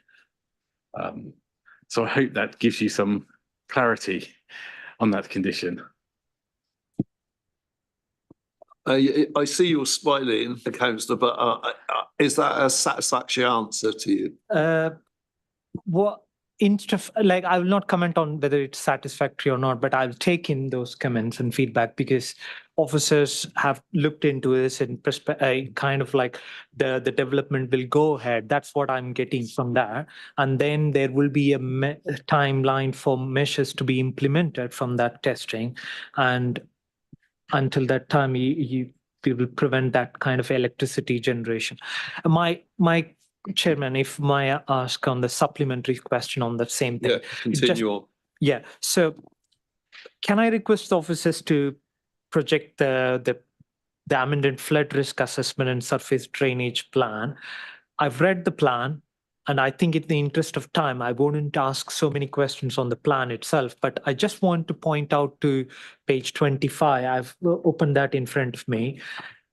The reason I want everyone to see the pictures of that report on the drainage and the ditch is it's clearly maybe if you let me.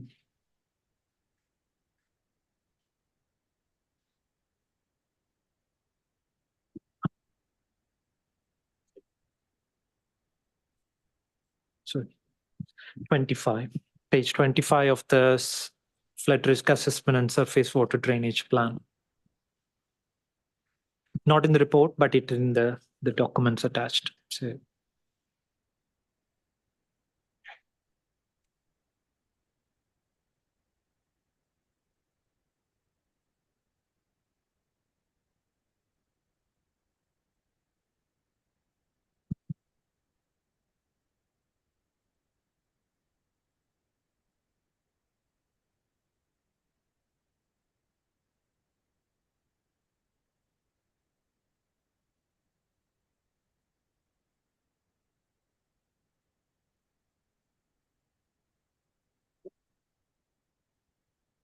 $25, please.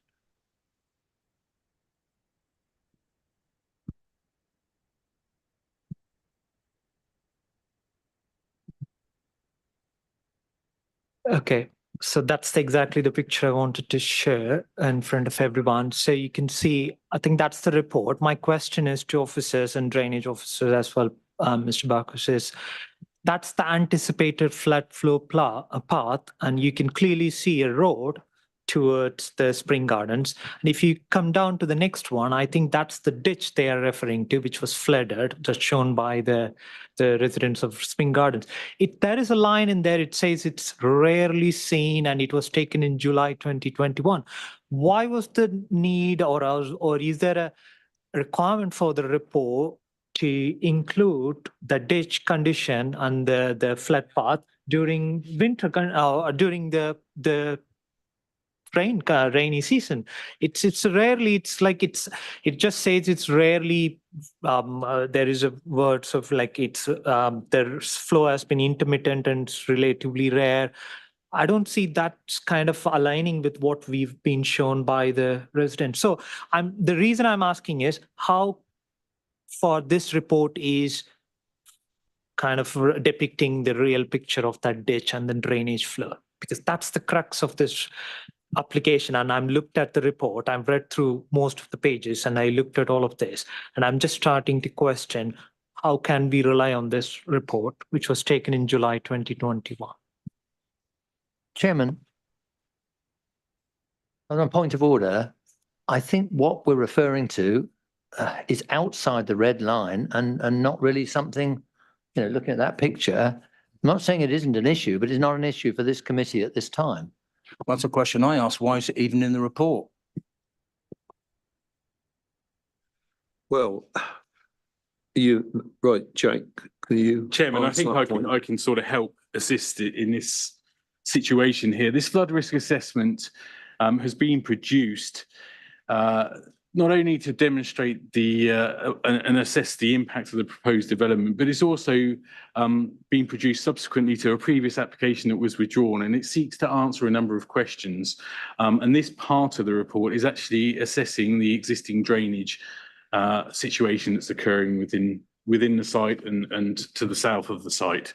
So whilst it's contained within the flood risk assessment, this isn't indicating what is going to happen with the development. That's for later on in the report. The actual development is assessed and the proposed mitigation measures are set out later in this report. So this is a contextual part of the flood risk assessment.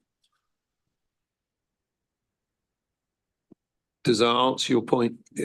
Yeah, thank you, Chairman. It answers the question and subsequently Councillor Vicker's point about but this report has been produced to us and we have to look at from the reports which we have given to us. Yeah.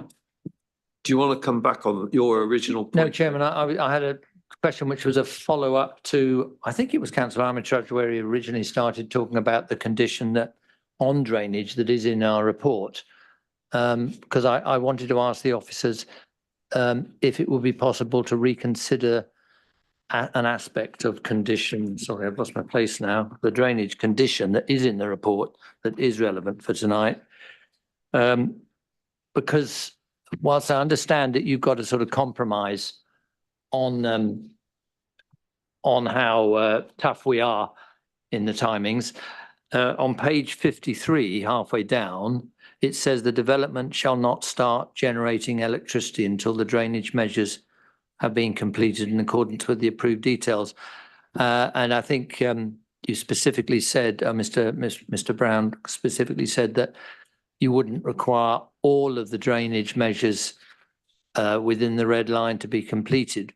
I would have thought because the issues that are suspected to arise out of building these solar panels are likely to be the ones that will cause the drainage problem. So really the bund along the lower side of the development should be actually in place before we start putting the solar panels in. That would be, I would have thought, the cautious approach. So a change in wording which affects the timing at which the ditch is built in respect of the building of the solar panels. I mean, it's the sort of thing that will come out in a construction management plan, but I don't think we've got an equivalent condition to a normal construction management plan.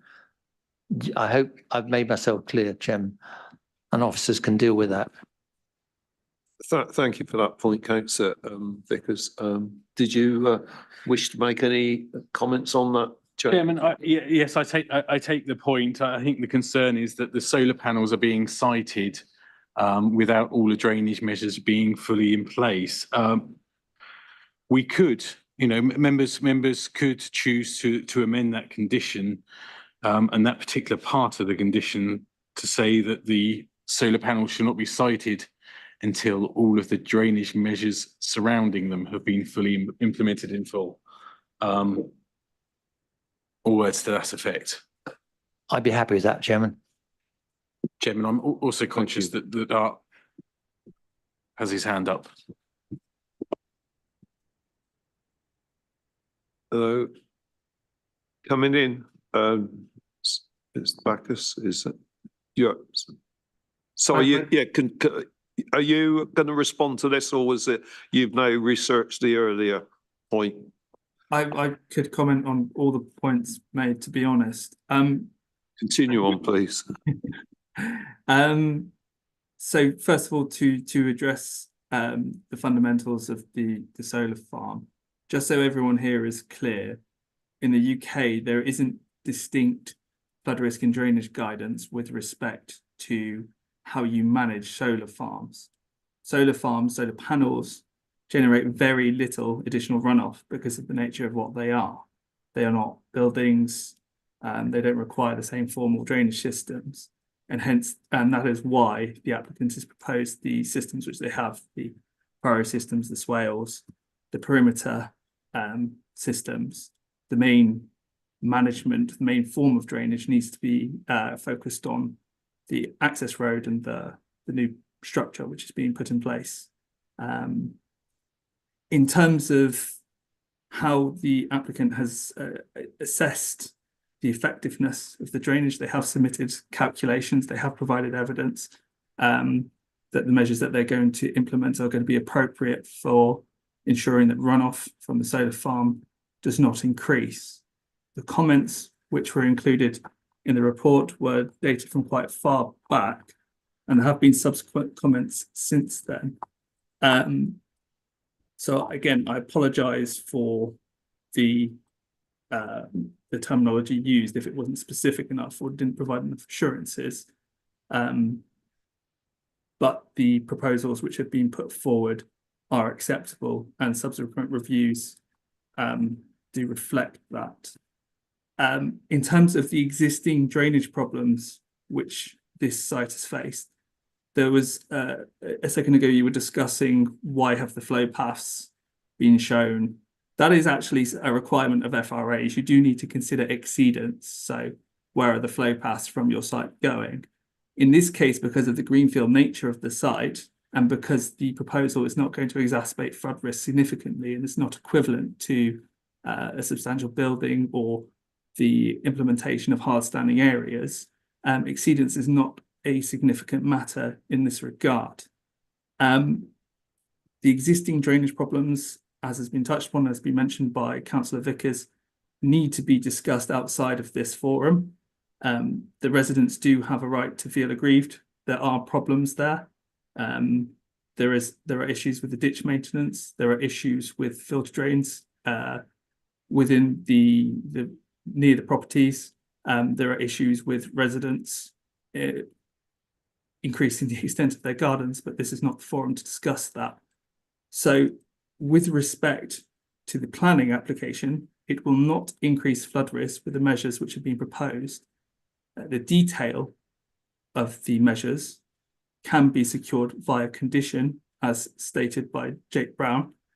And ultimately, we are satisfied that when the measures are designed properly and adequate testing has been carried out, there is sufficient space within the site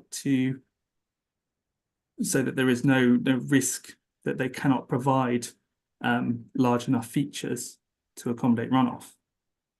I hope this has addressed most of the concerns of members there, but if not, I'm absolutely happy to take further questions. Chairman, could I come back on that? Yeah. Councillor Dick could wish to continue on further the points he made early on. Right, Councillor Dick. Thank you. And obviously, I'm respectful of officers' professional opinion. Have you found the section in the report I asked you about earlier, sir? I believe so, yes. Well, let me quote you. Two of these things have gone away now, so thank you for that. It's at the end of the first paragraph. It says the maintenance strip suggested in the proposal may also need a form of dedicated drainage. Okay, so does it or doesn't it? And how would you know? That it's a simple thing to me. I'm a simple soul. Maintenance strip suggested in the proposal. Yes, well, they have, because this comment was made before the latest provisions, and they've changed their proposal quite substantially since that initial comment was made, and it has been addressed through the plans.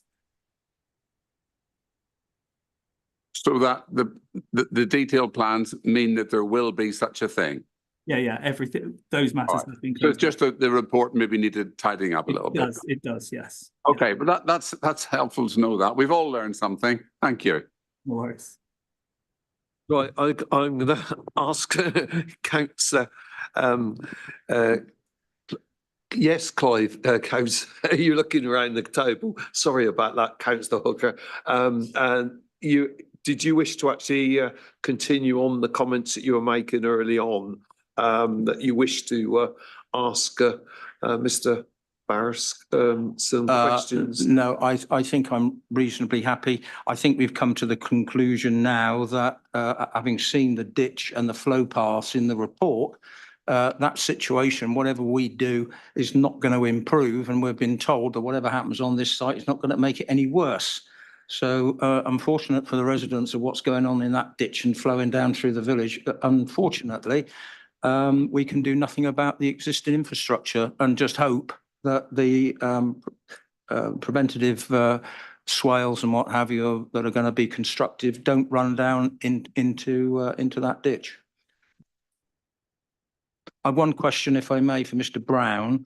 As a part of the presentation, Mr. Brown, it was suggested an S106 be considered for the flooding maintenance of the drainage ditch, which we now can't happen because it's outside the site, and it would come.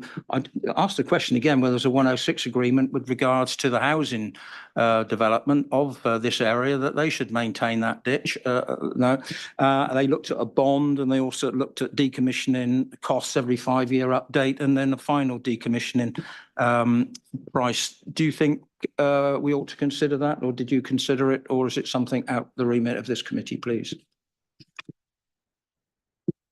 Thank you, Chairman. Elements regarding the ditch to the north of Spring Gardens is outside the consideration of this application.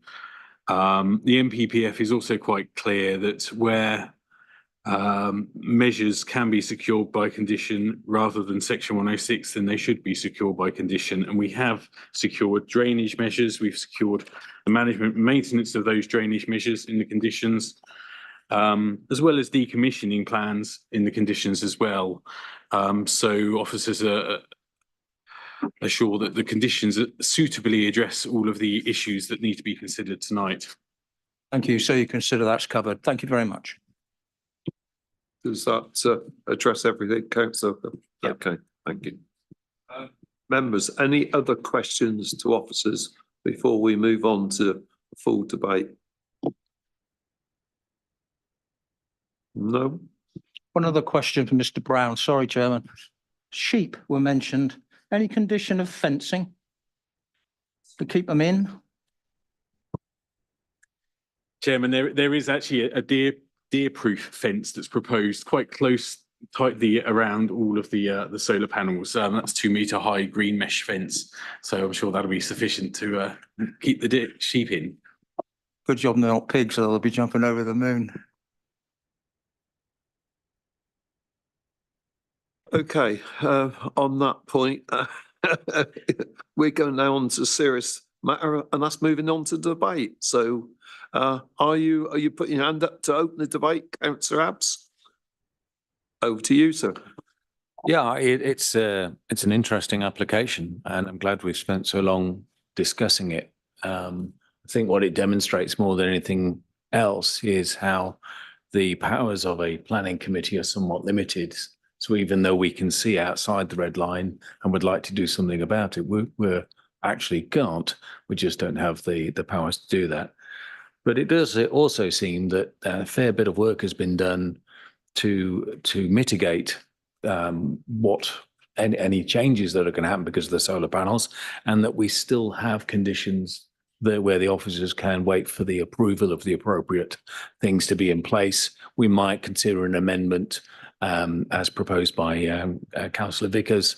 I would certainly be supportive of that to make sure we're going down the right route. But at the end of the day, we have a situation that if we don't start doing something about climate change at scale and changing the dial, and this, even though it's 3.5 megawatts, let's face it, guys, it's a drop in the ocean, and there's no pun intended there. It's a drop in the ocean, though, in terms of what we need to do around the world to actually get to any kind of movement in climate change. So we all do everything we can. I'd love to see loads of brownfield stuff done as well, but that's not what's before us tonight.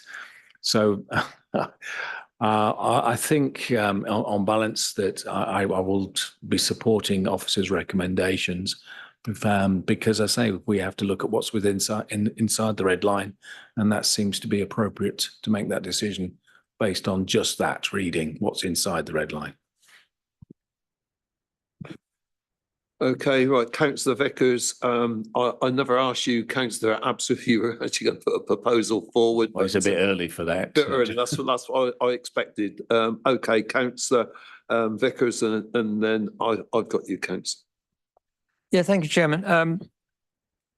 Yes, the discussion this evening so far has been somewhat dominated by matters that are not the concern of this planning application, but it's absolutely right that we address them in a public meeting, because the residents deserve to hear from all of us why that is not possible to resolve their matter, all their concerns tonight. But I promise you, if my colleagues as ward members agree, that tomorrow, now we have this letter from the property managers for David Wilson Homes, who have clearly been meeting with the residents, that we will do our part as ward members, not just as planning committee members, to try and resolve those pre-existing drainage issues. And it's because that I recognise, and I know my colleagues do, that drainage is the uppermost concern of residents, that I will be asking for that amendment to that condition on drainage to give them a little bit more comfort that drainage issues will be literally dealt with first and foremost, in both in time and in terms of degree of importance.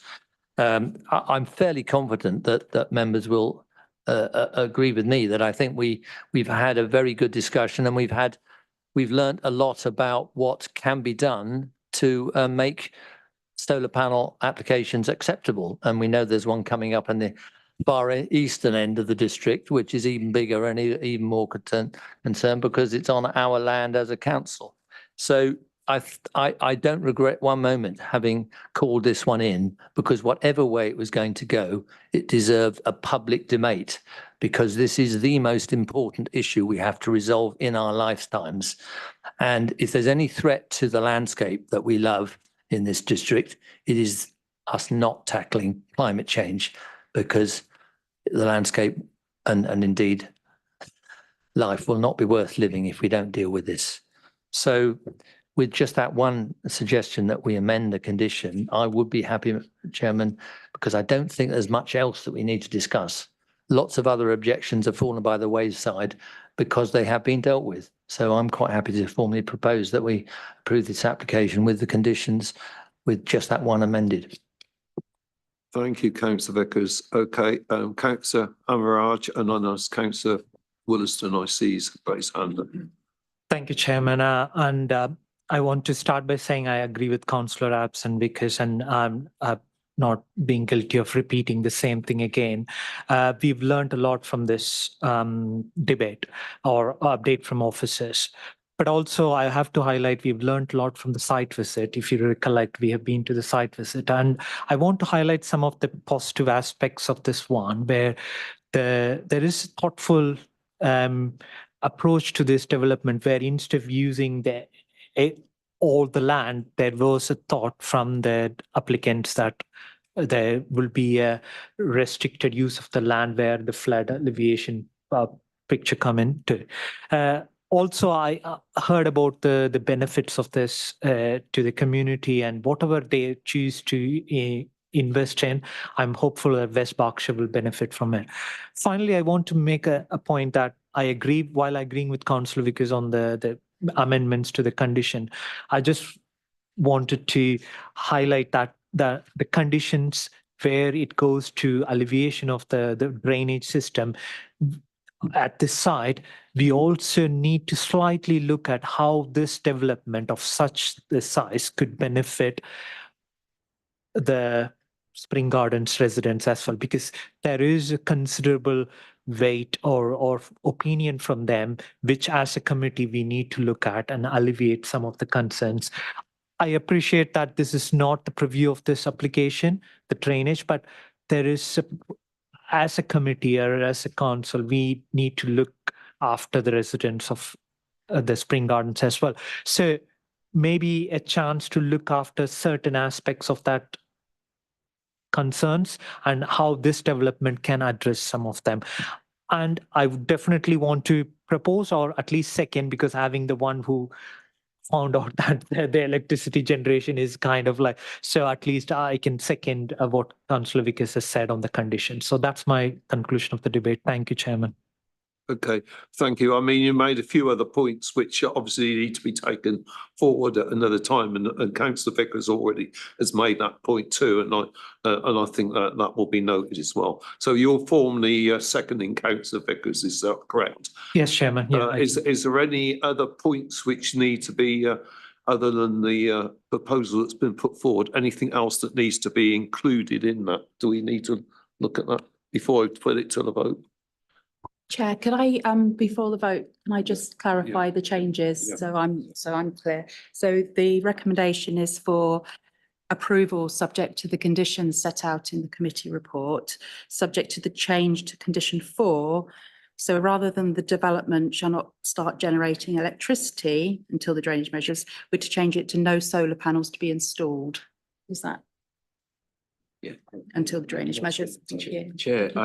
Chair, I think Councillor there's a lot of other, sorry. I was just going to clarify what I meant. I think that's pretty well got it right. I just wanted to explain that there's a lot that one could do on that site after commencement of works before the solar panels themselves go in. I mean, for a start, they are highly desirable items. And I know from talking to somebody who was behind a solar array project in another part of the country that there's a huge security problem because a lot of the materials are highly desirable metals. So I'm sure they want to put the deer fence up as a security fence fairly early on in the programme. So I'm not saying we shouldn't start work on site before the drain. I'm not saying the drain should be the first item that is done, but it should be there before the panels go in.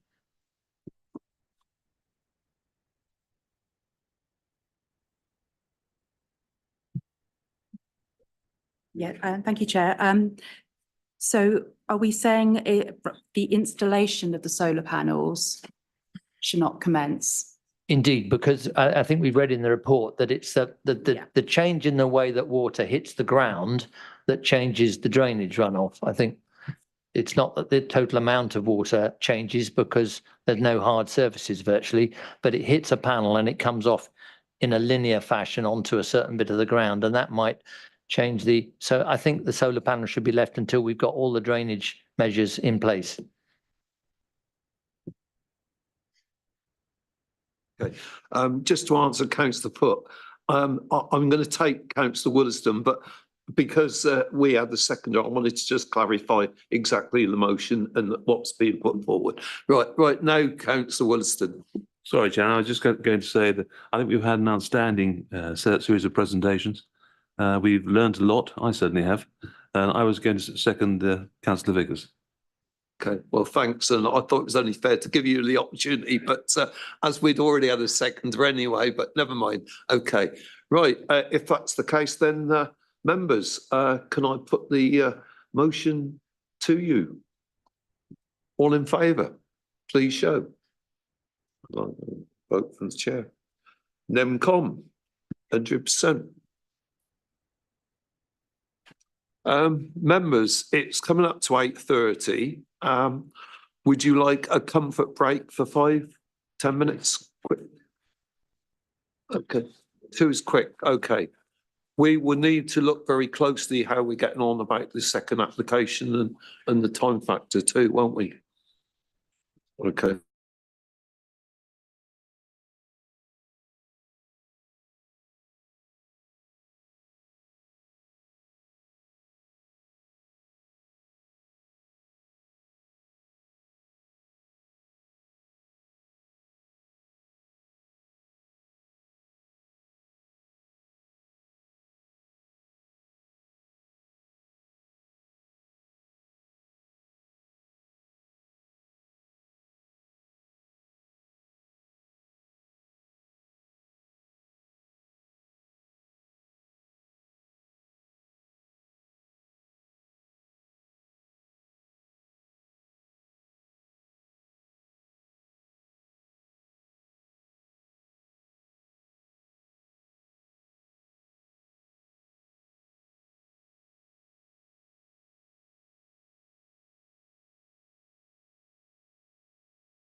High Street, Church Lane, Cheveley, Newbury.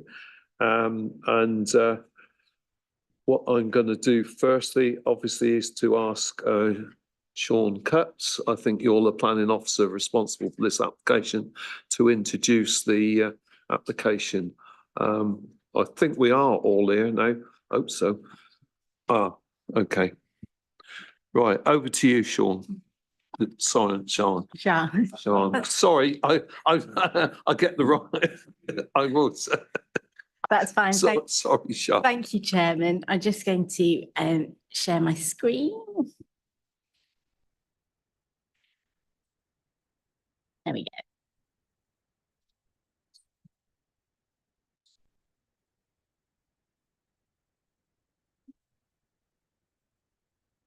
Bear with me a moment. Okay, thank you, Chairman.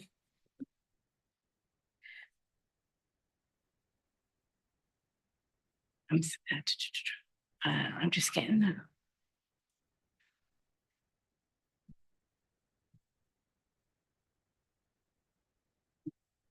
Right. This application, oh, sorry, I'm sharing the wrong. Just bear with me a moment. There we go. Right. Thank you, Chairman. This application is proposing the demolition of the existing industrial units and pigsty, which are to the rear of the Londis store, High Street, Cheveley, and the construction of 4 dwellings. The access to the site is here from Church Lane.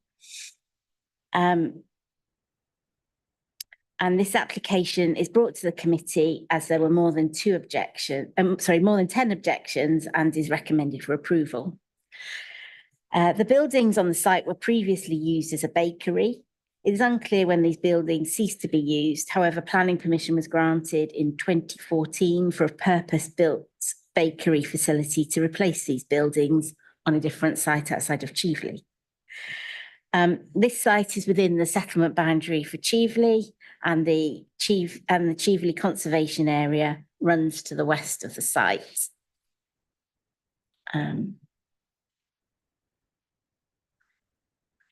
As shown here, the light blue is the application site and the orange line is the Cheveley Conservation Area boundary. The site is also within the North Wessex Downs National Landscape. The application is proposing 4 houses situated in 2 pairs at right angles to each other. The houses are all similarly designed with 3 bedrooms each. The houses will have their own private garden, and 10 car parking spaces with electric vehicle charging points are proposed to serve the whole development. These are the elevations. As you can see there, the 2 pairs are fairly uniform. There are some differences to the windows. And these are the floor plans just showing 3 dwellings and some of the sections. I'll come back to these in a moment. A very similar application was refused permission in November 22 and was refused for 2 reasons. The first was the lack of a flood risk assessment, which showed details of surface water drainage management and how that was linked to nutrient neutrality. The second reason was a lack of mitigation to demonstrate that the proposals would be nutrient neutral and so would not harm the River Lambourne Special Area of Conservation. All other details in the application were considered to be acceptable. This application has included a budget calculator to demonstrate the amount of phosphorus that would be generated by the development and proposed off-site mitigation in the form of the conversion of 0.57 hectares of arable farmland off Grace's Lane to woodland, which is planted at a density of 100 trees per hectare, and also accepting a condition that the dwellings will not be occupied until after January 2025, when proposed upgrades to the wastewater treatment works will have been completed. So on here, the application site is here in the middle of Cheveley, and the mitigation land is here off Grace's Lane, just next to the M4. And here are some views of the site. This is the views off from Church Lane, looking down along the access route. These are the buildings themselves. There is a third building here, which is kind of, the tree is a little bit in the way of. And you've got one of the neighbours, Sowerby House here. There's a better view looking at the pigsty building and Sowerby House to the south. This is looking sort of northwards of the site towards the Chase, and these trees are in the neighbouring garden, but tree protection measures are proposed as part of the application. And this is the more recently constructed house to the west of the site. These are the views of the buildings, the east of the buildings behind the Londis store. And this is the back of the store and the flats at the west. And this is a view into the site from Church Lane, although actually the application site sorry, not from Church Lane, from High Street. Sorry, it's getting late in the evening. From High Street, and there is a neighbour's door here, although these are outside the application site. Again, this is another view just from Church Lane, looking across to the site. So this building is, sorry, it's from High Street. Apologies. From High Street, this building is to be retained and these are to be demolished. Okay. Moving on to the consultation responses, the Parish Council have raised objections as summarised in the report due to the limited parking in the area, concerns about additional parking in Church Lane, design of development, impact on the conservation area, potential contaminated land, inclusion of the one of the dormers and impacts on the trees. All other consultees are satisfied with the details which have been submitted following various amendments, such as additional drainage information, tree protection measures, additional noise mitigation measures, which have been submitted to address previous consultee concerns. And no other consultees have raised objections subject to conditions. There were 18 objections to the application, which are available to read in full on the website and summarised in the report.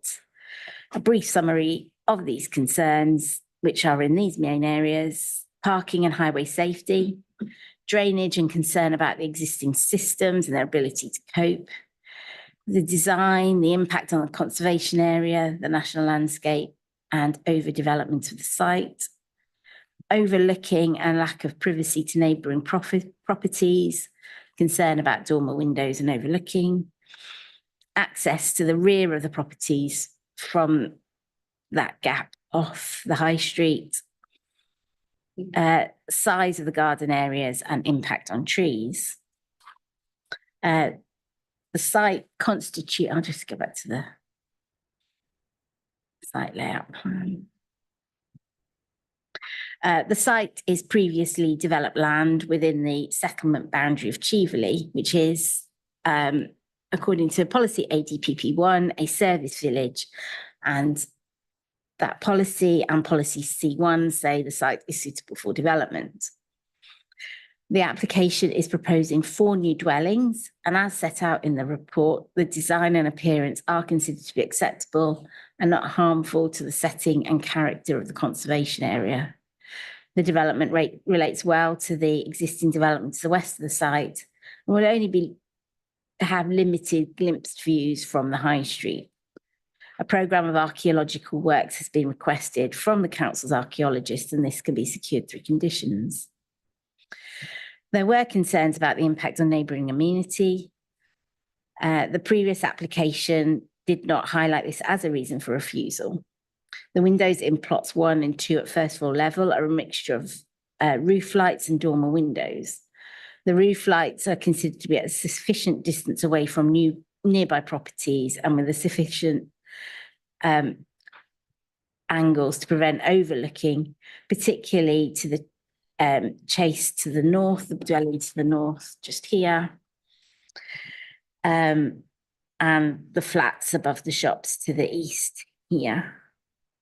In addition, there's a bedroom window which is proposed to be predominantly obscure glazed within plot 2 to prevent direct overlooking, and there'll just be one high level window which I can show on the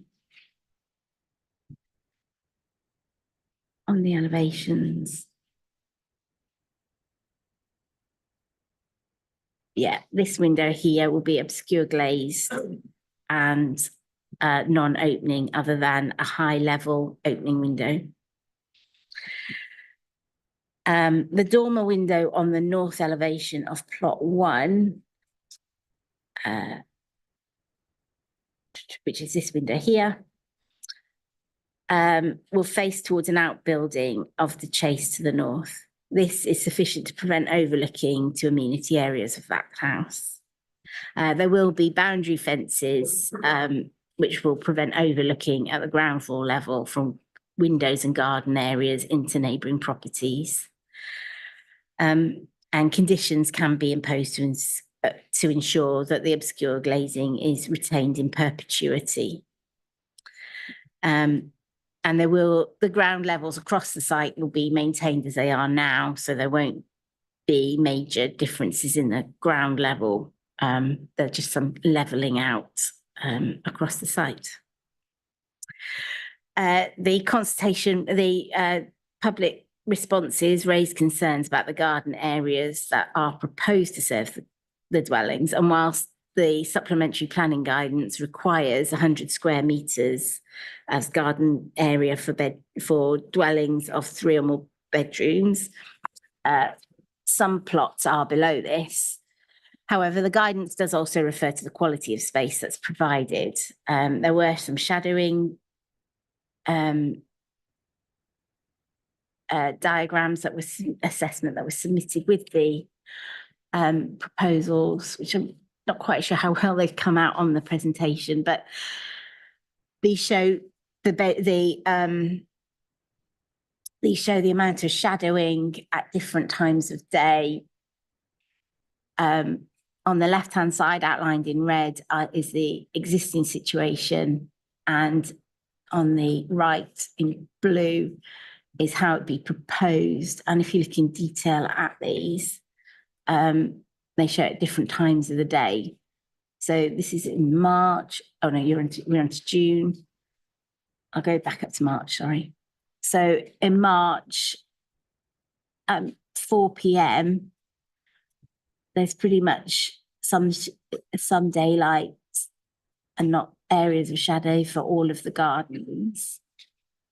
And it shows the shadowing to the Chase, which is largely unaffected by the new houses. This shows June, when obviously there isn't much due to the high sun. There's very little shadowing. September again, everybody has some sunlight during some of the day. And it's only December where there is significant shadowing. And this time of year where people are less likely to be spending time sitting out and enjoying the beautiful December sunshine. It's considered that there is sufficient space within all the gardens to offer space for playing out, clothes drying, sitting out, and again, wasn't a reason for refusal when the previous application was considered. In terms of the general amenity for residents, Environmental Health have requested conditions to ensure that internal noise levels are minimised for the future occupiers. Turning in detail to the previous reasons for refusal, which were drainage and nutrient neutrality. In this application, additional sustainable drainage methods have been submitted with this application, proposing permeable paving, rain gardens, as well as providing additional calculations to demonstrate that sustainable drainage can be provided. These details are now considered to be acceptable, and further, more detailed design calculations and additional information is required, which can be secured through conditions.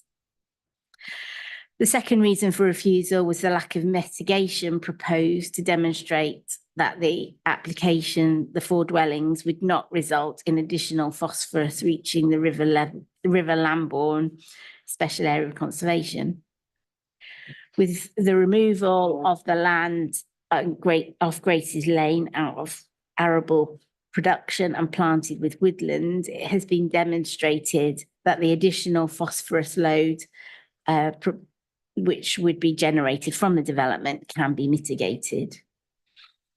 In addition, a condition requiring that the houses aren't occupied until after the sewage treatment works have been completed also reduces the potential amount of phosphorus from the development, and so reduces the amount of mitigation that's required.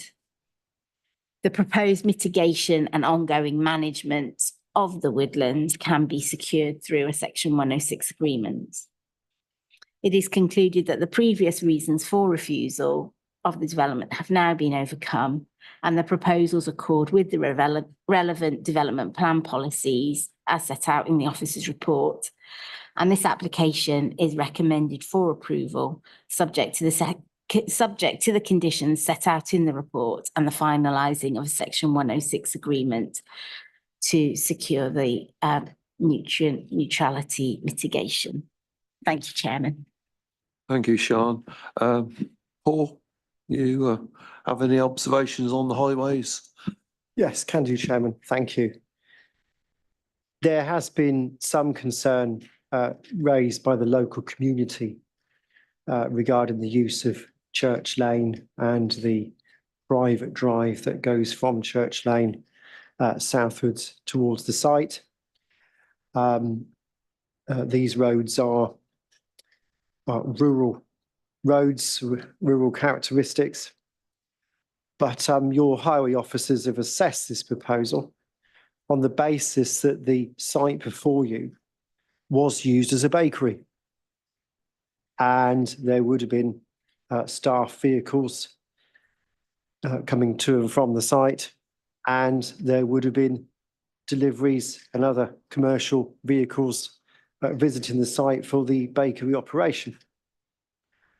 With this proposed before you, obviously, the number of vehicle movements I would expect to decrease, and there would be less large vehicles visiting the site than the previous commercial use. We have ensured that the refuse vehicle can reach the site and collect refuse when required, and the proposal complies with your car parking standards and also provides sufficient cycle storage and electric vehicle charging points. And on that basis, your highway officers raise no objection. Thank you, Chairman. Thank you very much.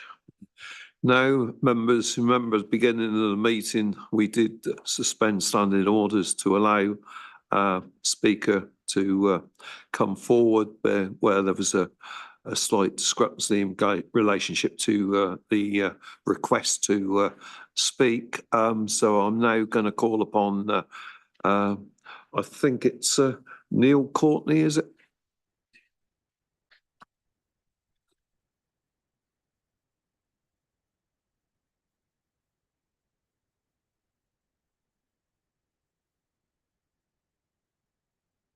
Remember, you've got 5 minutes and we'll let you know when you get to 4 minutes. Thank you. Thank you, Mr. Chairman, ladies and gentlemen, for allowing me to speak this evening. My name is Neil Courtney. I am resident in Cheveley, living at The Chase in High Street. What I've tried to do this evening is summarise the objections which residents of the village have raised about this particular development. The first thing I want to stress is that all the people who have objected would like to see the bakery plot redeveloped into housing for the Cheveley community. So this is not about stopping redevelopment, but about the nature, density, and type of development being proposed by the developer. To be clear, the proposed development site is in the heart of a village, close to the manor and the church, the oldest part bordering a conservation area and in the area of outstanding natural beauty. Firstly, and specifically for the immediate neighbours of the site, Salisbury House, and my neighbour can't be here unfortunately this evening, has an adjoining building which developers have not addressed fully in their proposals.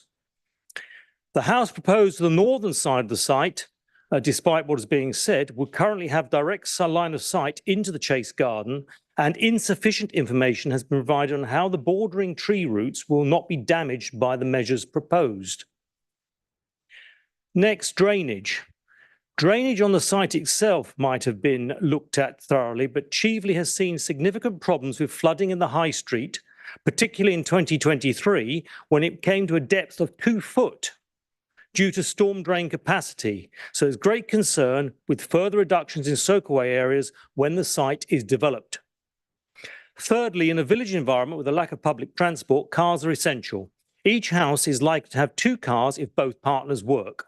There is already congestion in the high street with people using the shop.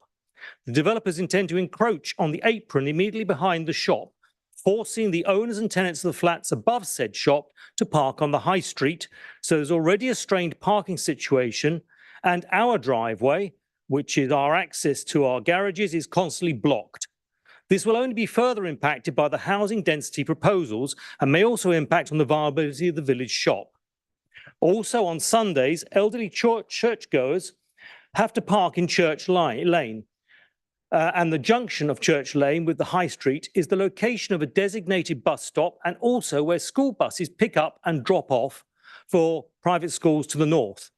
None of this has been acknowledged or commented on by the highways.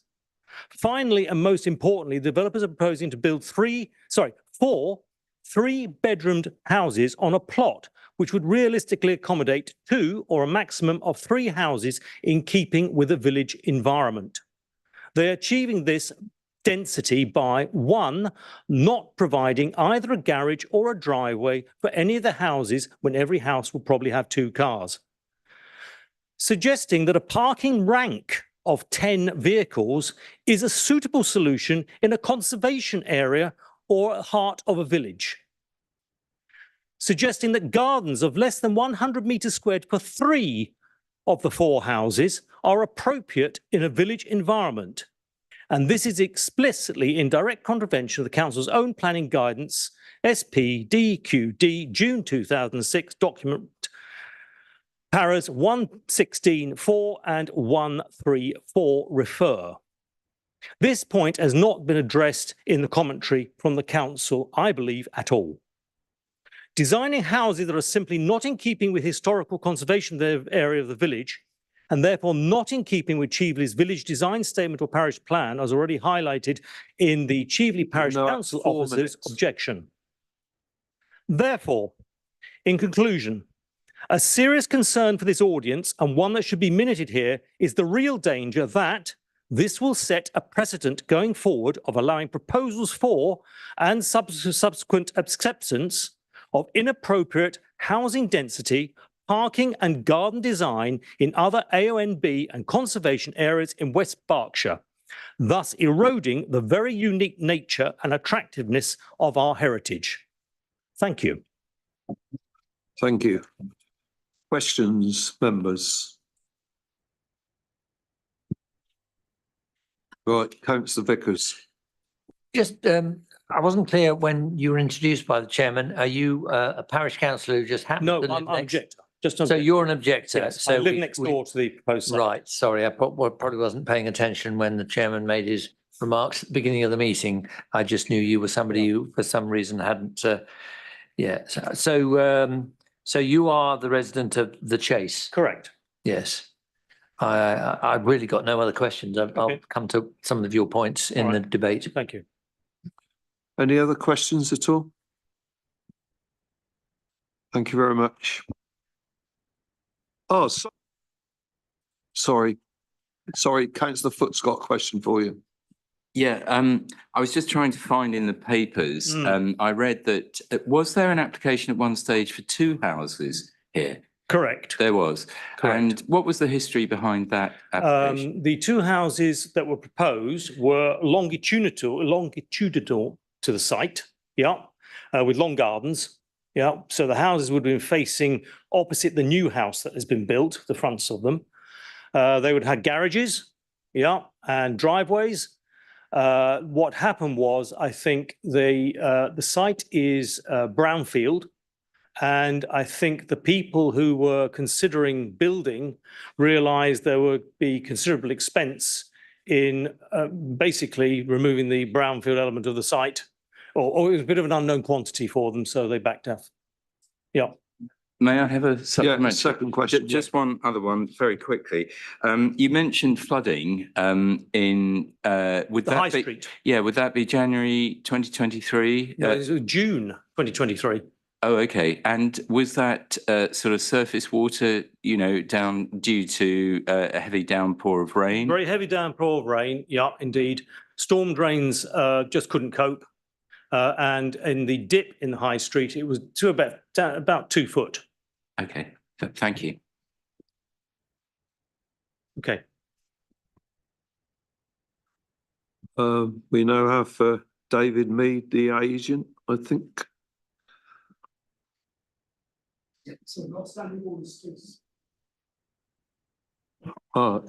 the parish council representative. So did we agree to have this parish council as well? Not. I mean, if we've suspended it, yeah, you can take them in. The parish council as well or not? No, don't think we did. You suspended the orders as a matter. Yeah. Is that because I never took him because I thought it was combined. So, sorry, I think there's confusion. So I thought it was combined presentation. Okay, sorry. Is that okay?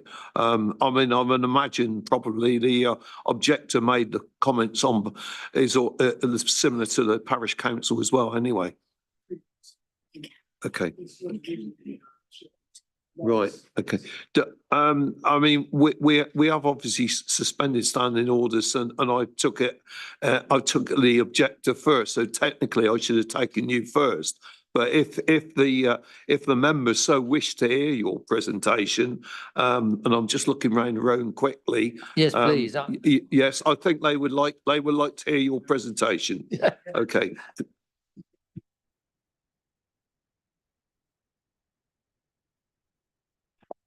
Thank you very much. I apologise for that. I think there may have been some confusion arising from may have borne out the fact that this was originally scheduled for the last meeting, and I think there may have been some mix-up with the clerk over the registration for this meeting. I'll keep it very quick because you're absolutely right, and I was particularly keen that Mr. Courtney was able to speak, and I think he's covered most of the points, and I won't go through anything else that the parish council have raised. Which is already dealt with in the report, apart from one point.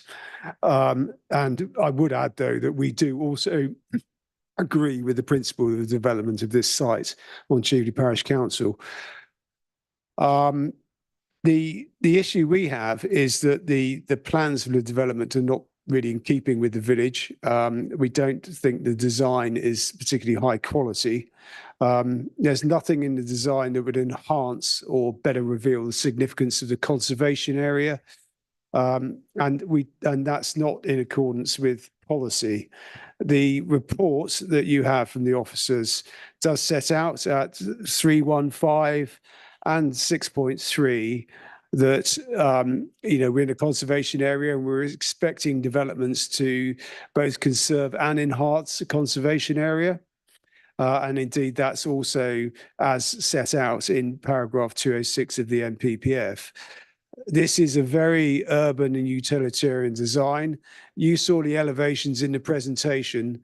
I'm sorry, but I just have to ask you, I mean, you're all planning committee members. You see a lot of plans.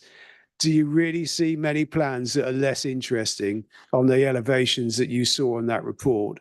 And this is in a very sensitive site in the conservation area next to the church. If you look at the report, the only enhancement that is identified at paragraph 6.6, and the only enhancement relates to the removal of the existing bakery buildings. And there is no other enhancement is referred to or identified for this development at all. any redevelopment of this site will involve the removal of the buildings. So it's pretty much a given. And the conclusions of the report are that it just about conserves the conservation area. But I put it to you that the design of this development in no way enhances the conservation area. It doesn't fulfill the policy requirements or the legal requirements so to do. And some of the other comments that you'd already received about the car parking and the garden space only further point towards the poor quality of the design. And that's the main objection we have from the parish council. Thank you very much. Thank you. Members, questions?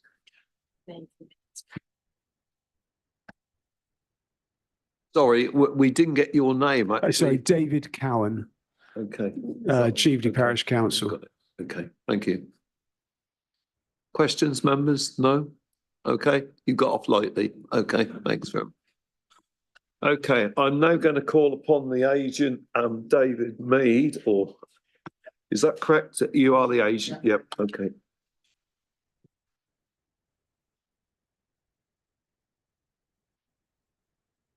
So thank you, Chair, committee members. I'll deal with the comments raised by the neighbour and the parish council, if that's okay, with my agenda, if you want to call it that.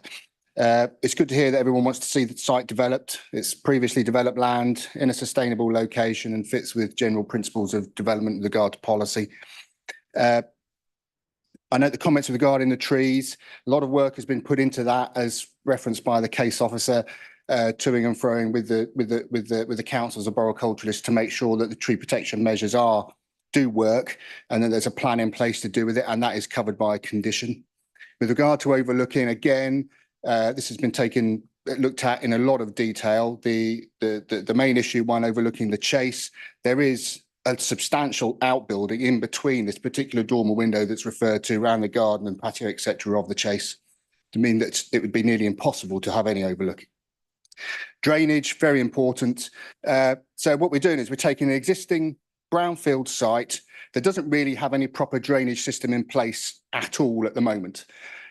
We're coming in with a new development with a sustainable drainage system, including new areas of green space. Infiltration tests have been done to ensure that effectively what we're going to have is a better situation than we have now if the site is redeveloped as proposed at the moment. With regard to cars, yes, so there's 2 parking spaces proposed per dwelling. They are in a row rather than garages, plus an additional 2 spaces for visitors. So it's actually in excess of what we would normally require.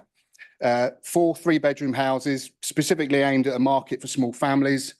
And the gardens have been laid out, and there is leeway with regard to the size of gardens, as long as they're usable and they all provide all the things that a garden should have.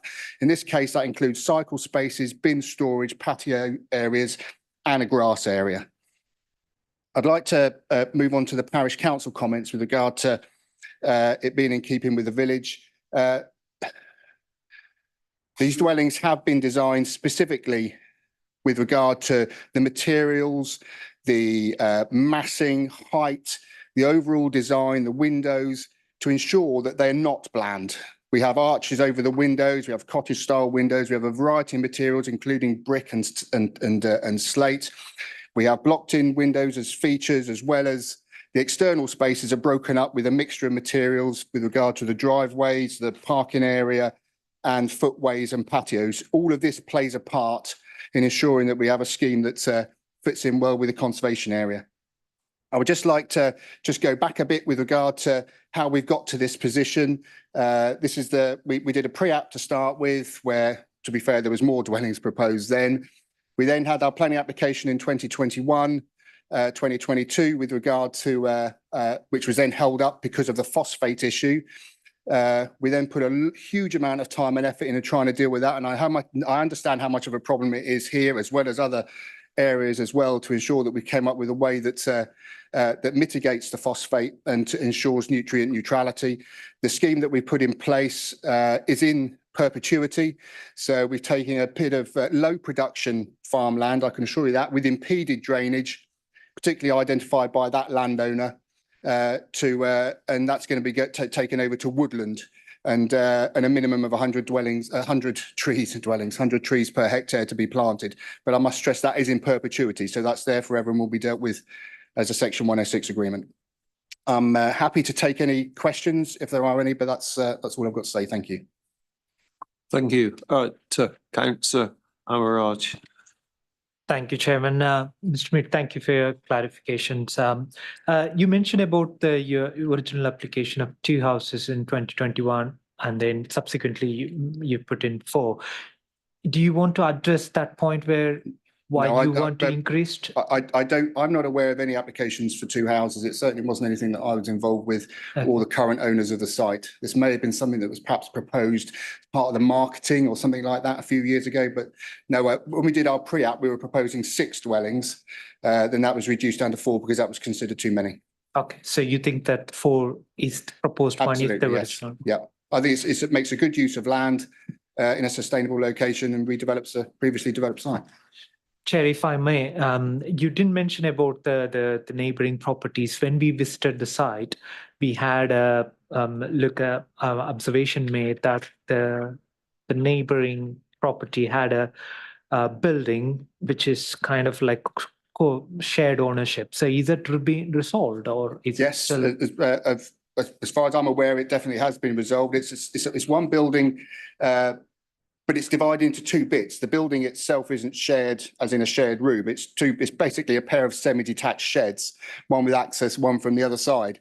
All of the rules are covered under Party Wall Act with regard to what happens to that. You can't knock something down that undermines or does damage to anything else. So as far as I'm concerned, that's covered under existing legislation.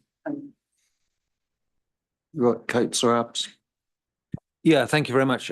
Could you just clarify for me, was your brief for, well, you said, you've actually now said that you originally designed something with 6. So it sounds like your brief was to squeeze as much as you possibly could on the land. Would that be accurate?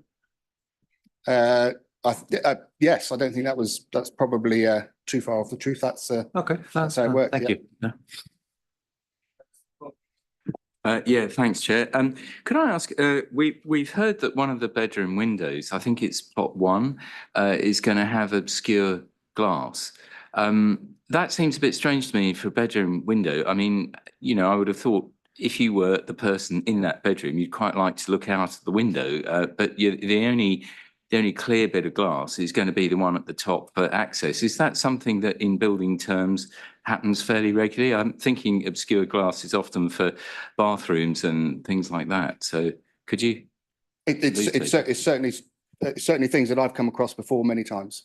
And it's sometimes you want to compromise between that or having a roof light which has restrictive views by its very nature, and of course having a normal window in a dormer with obscure glazing gives you more space inside than a roof light. So it's a compromise between the 2. No other questions? Okay, thanks very much. Thank you very much. We now move over to the ward member. My understanding is you doing a presentation on behalf of Heather Coughlin as well. Is that correct? Yes. Well, obviously there are 2 of us. Yeah. Heather's not here this evening. I don't intend to speak as a ward member because I can take part in the discussion, but I have some words she'd like me to read with your permission. Can. Yeah. Are you happy for me to do it I'm here? happy for you to do it because I know for a fact that I think how Councillor Williston's done it on behalf of other people in the past, and I'm happy with you doing it on behalf of your fellow ward member. I'm in good company then. So I think it would be appropriate for you to go and stand at the lectern. Oh, I did ask if you were happy for it to do it here. Oh. But of course I can't answer questions because I'm not her. Okay. What would you like? What would you have me do? I don't mind at all, but technically I think you should be down the other end of the room.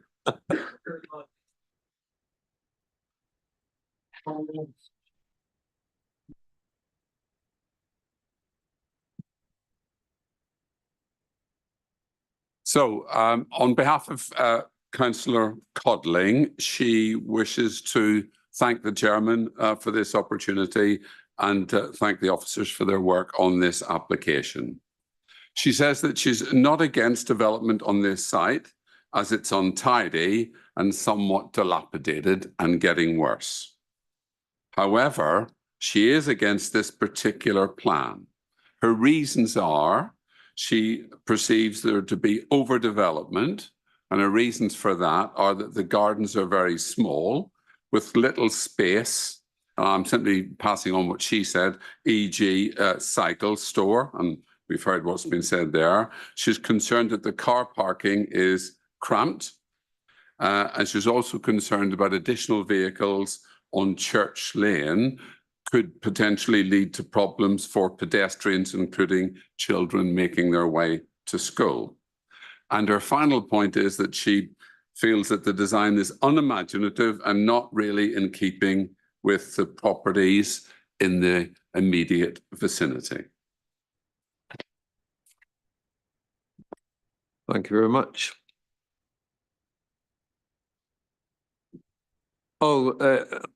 Well, I think Councillor Dick was correct. He's given a presentation on behalf of somebody else, so technically you can be asking the question. Okay, right. We now move on to members asking questions of officers.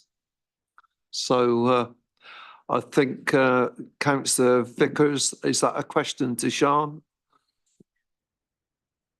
It might even have to be elevated to the team leader, but because it's a general question, we have here an application that was to be approved apart from two particular matters. Now, if we as a committee sitting again wish to question the judgment of the officers at that previous recommendation and say, no, we don't agree with some of the things that they did agree with, is that going to be making our case as a council weaker were we to end up refusing if on appeal the applicant says, oh, well, you know, the council didn't know what they were talking about because those matters were dealt with and approved by your officers.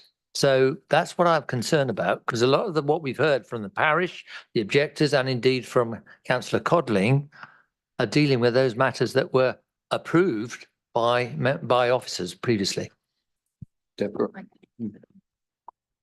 Thank you, Chair.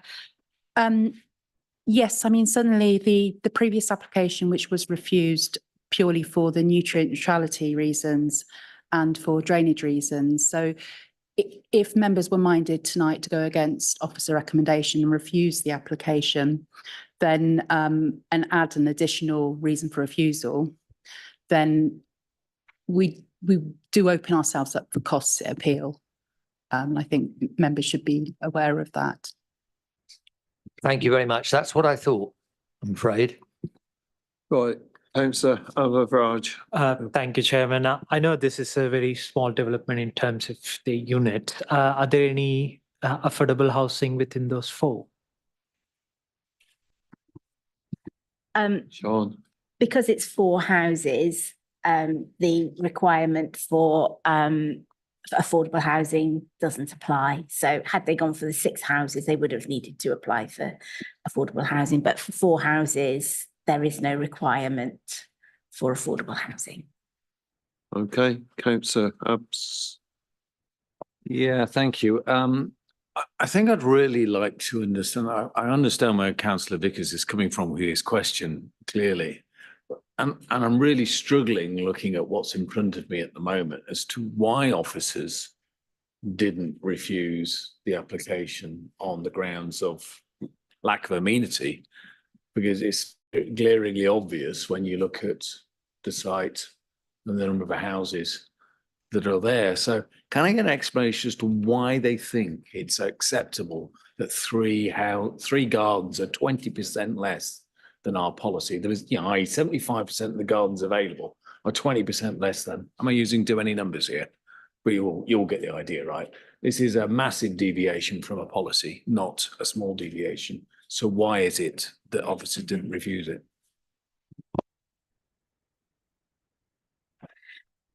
I mean, The supplementary planning guidance in the quality design document, it is guidance rather than policy, like policy C3 or policy ADPP1 or any of the other development plan policies. So it's supplementary guidance. It is a guide that we try to follow as much as we can and provide consistency with it. I wasn't the case officer that dealt with the previous application. And the consideration was that some of those gardens, you know, on the whole, we have got gardens which aren't significantly overshadowed. They do provide the basic requirements. The cycle stores are already shown in there. You know, sometimes we'll have applications where they do have a big garden, but then, or at about, you know, 100 square meters, but then they haven't got the cycle store shown and they haven't got this or that or the other. And that cuts into it. So just reading from the report that the officer did address it in the previous report and concluded that the space was sufficient and generally met the principle. So can I ask, what was that on balance? He thought that, is it one of those kind of knife edge decisions that an officer was making, and therefore a different officer might make a completely different decision? Well, you are a different officer. Yeah, I am a different officer.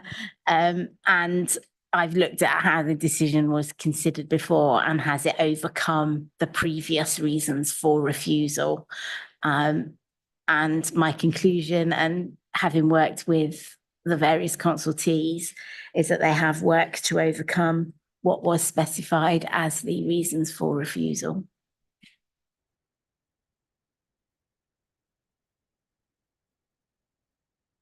You're shaking your heads, Adrian Abson. I was just wondering, Councillor Abson, I was just wondering whether you wanted any further clarification, that's all. No. Right, right, Councillor Gaines, you were next on the list, and then Councillor Dick. Thank you, Chair. So we've heard the objectors and also the parish council saying that these designs are quite bland. So I just wonder how much weight the village design statement has on planning applications, because clearly Cheveley has a village design statement, and surely some of those things in that design statement would actually influence what the design of the house would be. But how much weight do we put as a council on that village design statement, please? Thank you, Chair. Yes, it's a material consideration in the in determining this application. It does attract weight in the determination, and I think the officer in their report has addressed why they feel that the design put forward is in compliance with the Cheveley Village Design Statement in terms of its use of traditional gables, traditional materials, cottage style windows, etc. Okay, thank you. I hope that's answered. Thank you. Thank you, Chair. Any other questions, officers? Right, other than Councillor Dick. Thank you. The reservations from my fellow ward member are echoed by me, and I'm interested in what's been said this evening. The site visit reminded me, as if I didn't already know, just what a special area that is, and I'm really concerned about the design of these houses. I hear what the officers say, but I'll maybe go back to Councillor Vickers and the advice that he's just been given. How big is the risk we pose to the council if we reject this application for on grounds which were originally passed? Thank you, Chair. Yes, like as pointed out earlier, there is a risk of costs at appeal. However, that will obviously be dependent upon the strength of any refusal reason that's decided. That if the committees resolve tonight to go against officer recommendation refuse, it would depend on the strength of the reason for refusal, the level of costs be applied. Okay, did I see your hand, councillor? I was looking at you early on, councillor Williston. I wasn't quite certain whether it was going up or whether you were rubbing your ears. Sorry about that. That's all right, Chairman. Can we just go back to the issues raised by one of the objectors about flooding in the centre of Cheveley? And are we convinced that the four new buildings will not make it even worse?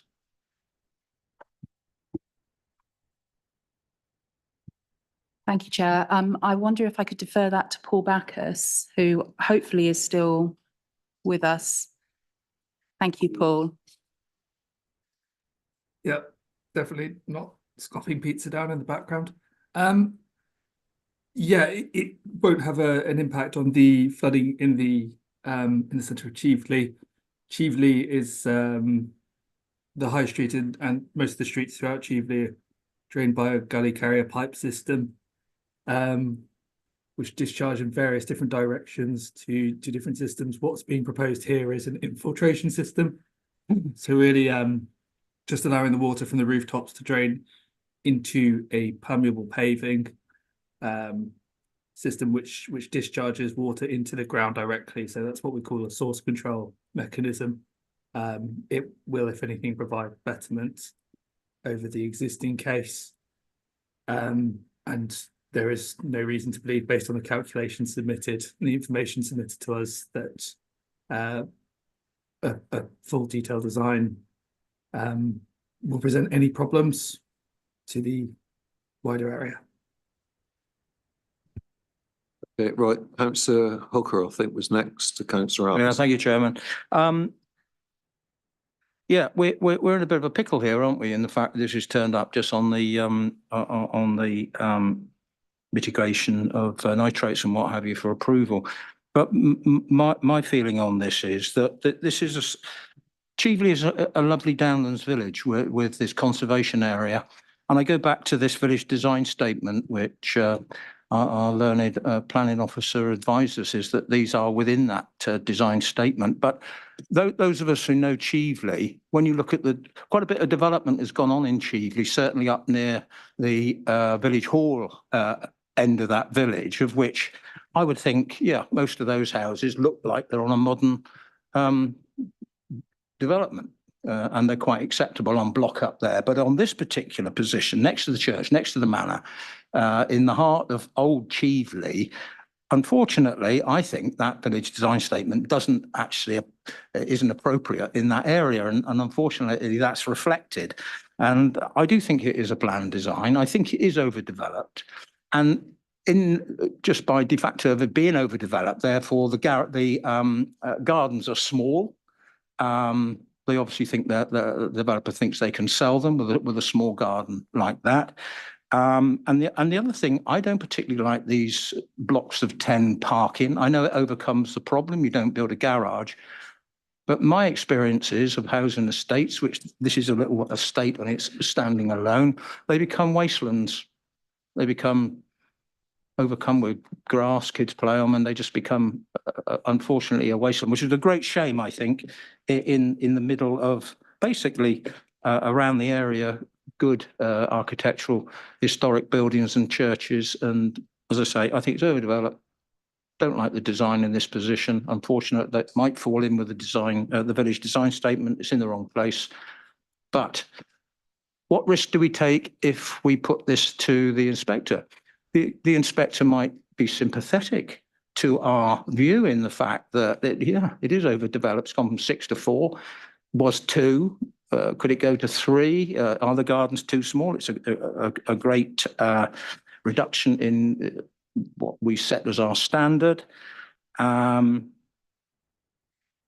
It's a risk that as a committee we have to take. And I don't think really, if we feel strongly about it, that the financial element should be the deciding factor of whether we approve this or not. Okay, I think he strayed into the debate, but you made a few observations which were not quite in the debate, so I allowed you to carry on, Councillor Hooker. I was listening, actually, I might add. Right, Councillor Abbs. Yeah, I want to go back to the layout of this design. and one element of it where we have to have opaque glass because essentially we're not at any kind of angle from the flats to two of the sets of houses. Now that's a question to officers, right? And if my little Google measuring device is not too inaccurate, it's about 7 or 8 meters from the flat to the windows. And in fact, 21 meters, which is actually the standard we were supposed to have for direct line of sight from a window is, it's the middle of the plot, basically. So, I mean, unless we are saying, okay, somehow the opaque glass is going to have an opaque curtain so that when you open the window, or you'll never be able to open the window, we're creating a scenario where whatever family occupies and whatever that space is used for they're trapped in that they're not really be able to do anything with it. So can the officers explain why, because windows generally open, why this direct line of sight rule doesn't apply in this case? Sean, do you want to answer that? Yeah, I can come in there. Thank you, Chairman. Sorry, I was just about to try and get the plan up so I could measure it off the plan. I think I may have said in my presentation that it was plot 1, but I think it's actually plot 2. It is further than the 7 or 8 meters because you've got the garden and then you've got the remaining courtyard area anyway. But I can't talk and find the plan at the same time, I'm afraid. The window would only be opening at the high level part of the window. I'm just checking the condition. So it's only the top hung opening light which would actually open. So the main parts of the window would be obscure glazed and non-opening. So you wouldn't be able to see out into the windows behind. And that is why with a condition it's considered to be acceptable. So just confirm some heights for me. So the height of the windows, top part, main part, whatever you described, the bit, is it above or below the heights of the flats, which is on top of Landis that look down? Because they look to be pretty much on a par with me. And when I saw a diagram earlier where it seemed to indicate they were pretty much on the same level. So I don't need to be looking up at it. I'm looking straight at it or straight through it. What am I missing here? Please. Yeah, explain. I'm just getting the plans up so I can help with that.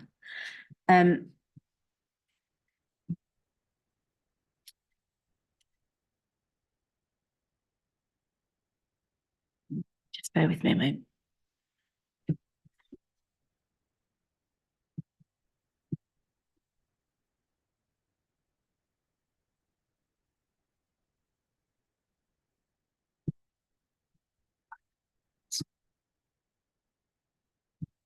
I need a magnifying glass, Chairman. I can't read it.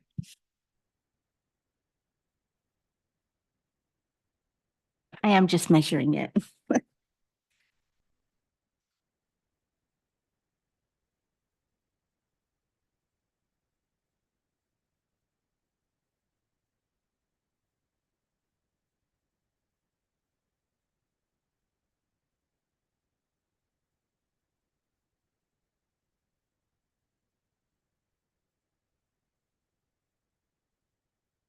Okay, the bottom of the opening part of the window is about 4.3 meters above the ground floor level. That's the middle top light that's opening up. Does that answer your question?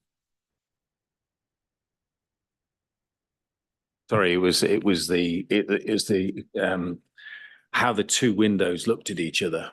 In a scenario where the flat windows are below these windows you're describing, it's not an issue with opaque glass. If they're parallel, because they're so close together, I'd love to know what the distance is, but even if it's 12 meters, it's knocking out half the distance we would be normally worried about. So therefore it's quite easy, even in a small opening, to be able to see quite a lot of the inside of the room. So it's really important for me to understand, can I see in the room at all with the window open or not? even a small part of the window. I know Okay. it sounds a minor point, but Yeah. it's a real intrusion into people's space. The window is the top light of the window. So the top opening part of the window.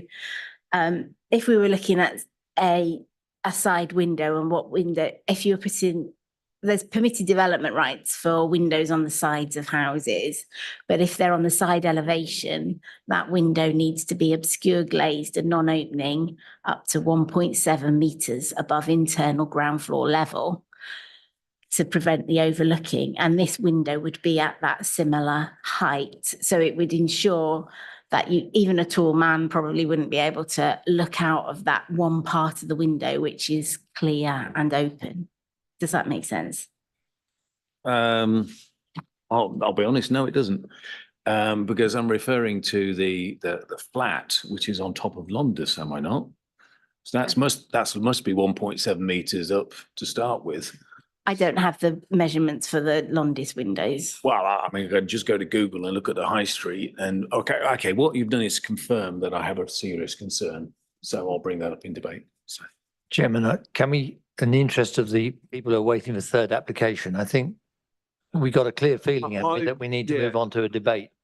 Councillor Vickers, I was been looking very closely at that clock and wondering whether even about 20 minutes ago, how long we're going to be in debate on this particular application, because clearly we're going to run out of time, even if we are asking to have the extension of 30 minutes. So if you are identifying that you feel it's appropriate to suggest that we complete business on this application and not consider another one, I'm more than happy listening to. I wasn't actually proposing that. I was proposing that we move on to the debate on this one. Okay. And then when we finish this one, which I don't think necessarily will take much longer, I get the feeling around the room. Well, I asked a couple of times at completion of the questions, and then there was another spate of 2 or 3 questions. And it drifted into debate, which really had a sort of artificial question at the end. Unless it's urgent, I'm going to actually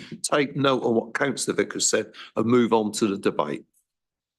Sorry, Chairman, I definitely want to insist that we go to the third application as well and finish off that one, because that's been if that's the deferred case, multiple let's times. move into debate.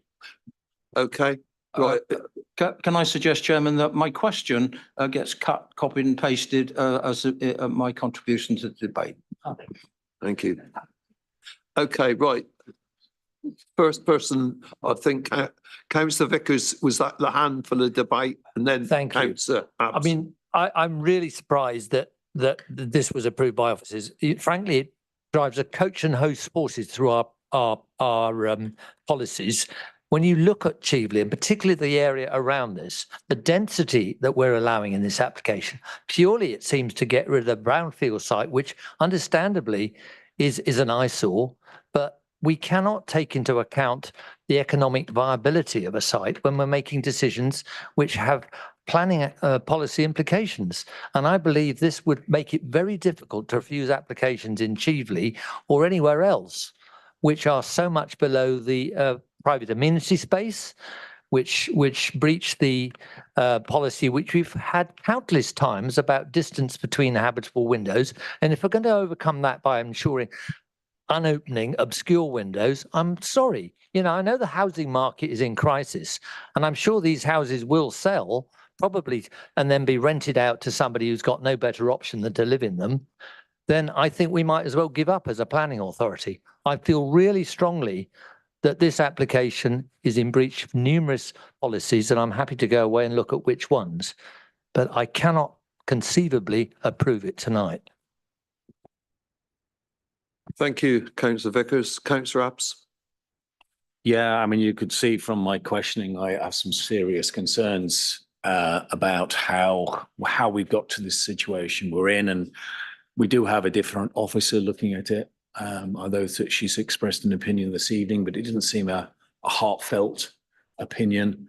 The presenter, when asked the question, have you been told to squeeze as much on the site as possible, answered in the affirmative. So we can see that it's an opportunistic application for as much as possible. If it had been 3, I think you could see this site arranged in a way that met all of the criteria, but it's not. We're being asked to approve 4, and I simply can't do it. I'm quite happy to move on the grounds of the loss of amenity or lack of amenity, and serious breakages of our planning policy in accordance with that. Line of sight issues which are unresolved in my mind from the flats in Londis into this semi-opaque bit of we didn't get a clear answer on that one, and I'm not having a go at the officers. It was simply something that wasn't thought of maybe and not looked at. So I think in addition to, we have to go, for me, we have to go, and I'd like to propose that we refuse this based on at least those grounds. If anybody else can add something, please do. Okay, so you're putting forward a refusal and you've given the grounds. Yes, I'd love someone else to add another one if they could. Yeah, I can I add was one. going to say, Sorry, Chairman, I can right, add one. okay, I have actually got Councillor Dick, but I don't know whether you're going to come up with other comments. Otherwise, I'm going to take Councillor Amiraj. My contribution to the debate was going to be to propose that we refuse this. So I'm very happy to second it on the grounds of overdevelopment, inappropriate design for the conservation area. I think the line of sight and things like that are caused by the overdevelopment, as it were. So those would be the 2 things that I would support a refusal on the basis of. Okay. Chairman.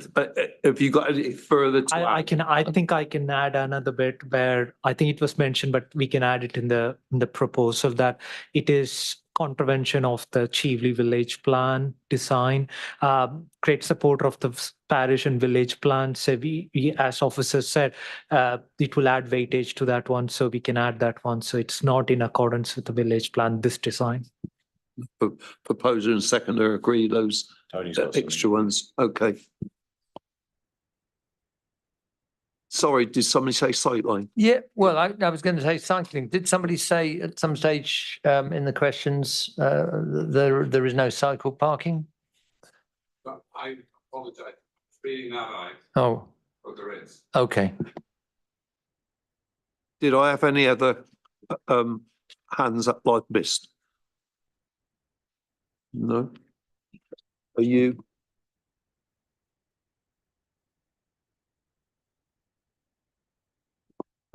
Chairman, just one observation. I think Mrs.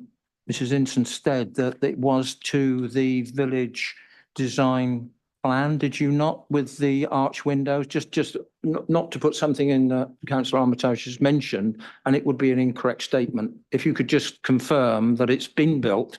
My argument was that it had been built to the village design statement, and houses further up the village had been built to, and it was suitable up there because it's on new land and it was out the way of the centre of the village. If you just confirm that you think it was designed, I think you said it was against the village statement, just as confirmation for that was from the parish council representation. I think they own the village design statements on if they've validated it. Okay. And they've come, so it's in paragraph 6.28. Yeah. The parish council have said that the plans are not in keeping with village design statement and parish plan and do not enhance the conformity. So I'm going by their own. But I was going by Mrs. Inston's statement that she thought it was. Maybe some clarification. Thank you, Chair.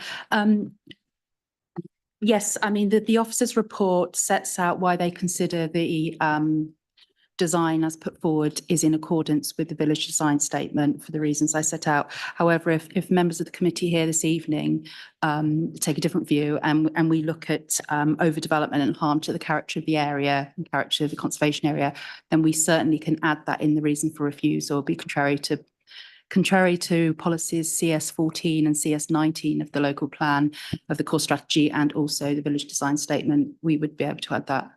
Can we add that the committee was influenced by the presentation? So in other words, we reference back to the parish council saying, hey, we don't think it meets our specification.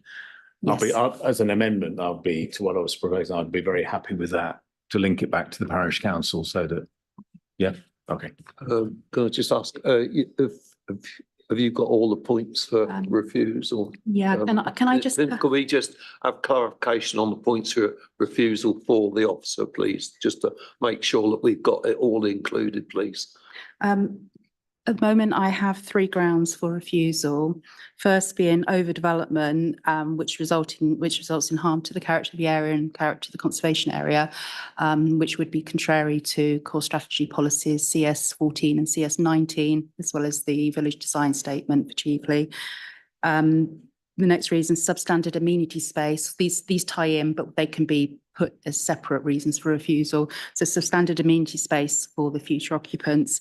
And a third reason for harm to amenity of the flats due to the distance between the rears of the flats and the proposed dwellings. So 3 reasons for refusal. There's a specification. I can't remember what the number I think it's 21 metres. No, that's the distance, but it's meant, I can't remember which policy it's in specifically. It's not in an actual policy, but it is in our design guidance. Right, okay. So we can reference that in the reason for refusal. Lovely, thank you. Okay, members, now can I have a show of hands for refusal, please?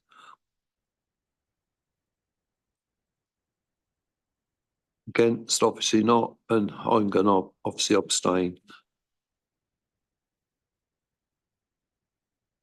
Now, can I have a proposal that we go 10:30, and providing, of course, we're going to be short and sharp on our debate for the final application. Proposed by you, councillor Gaines, seconded. All in favour?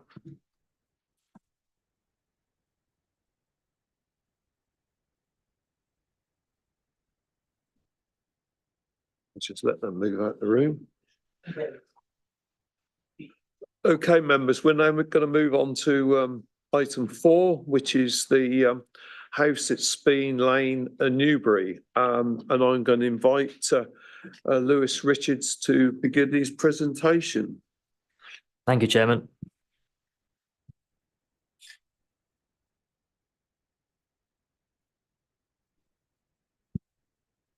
Speen Lane is a detached 4-bed dwelling set within the defined settlement boundary of Newbury.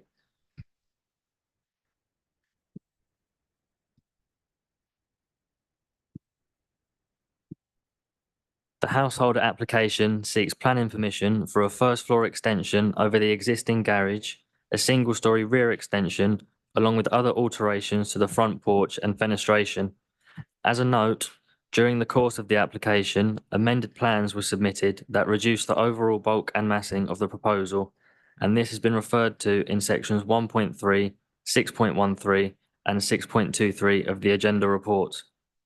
These are the plans in which the officer's assessment is based upon and are before members this evening. The item is before the committee due to there being over 10 letters of objection, the majority of which are based on the initial application prior to the submission of the amendments. The officer's recommendation is for conditional approval, subject to conditions relating to ecological enhancements, construction method statement compliance, and boundary treatment details. The main issues considered during the assessment of this application relate to the principle of the development, the character and appearance of the proposal when viewed in the context of the local area, the impact on neighbouring amenity, any adverse effect on highways, and ecology and trees considerations. As you can see from the location plan, number 10 occupies a corner plot on the road. Speen Lane has a strongly defined building line along this stretch in particular, and largely uniform gaps between buildings. You can also see that the overall footprint of number 10 is comparatively smaller than a number of the nearby properties. And this is also shown on the aerial view. The removal of the previously proposed garage element to the west ensures the gap of 6.5 metres between the side elevation of number 10 and the footpath is retained, mirroring that of number 18 opposite. There are no windows on the western elevation of the neighbouring property number 8, which ensures there will be no detriment with respect to sunlight for this neighbour. Regarding the flat roof rear extension, as was discussed during the committee site visit, at 4 metres deep and 3 metres high, it would fall within Schedule 2, Part 1, Class A of the General Permitted Development Order and would otherwise be classed as permitted development, which in itself presents a viable fallback position. This is an image of the site taken from the front and from the rear. These are the existing elevations for each side of the house. And these are the existing floor plans showing that the current house is a 4-bedroom dwelling. The proposed elevations show that the 2-storey element remains within the existing footprint, extending 4.9 metres to the east, which is in line with the extent of the existing garage. The ridge line of the proposed 2-storey element is also set down roughly 0.6 metres from the main roof. And as mentioned previously, the proposed rear extension falls within the limits specified in the GPDO.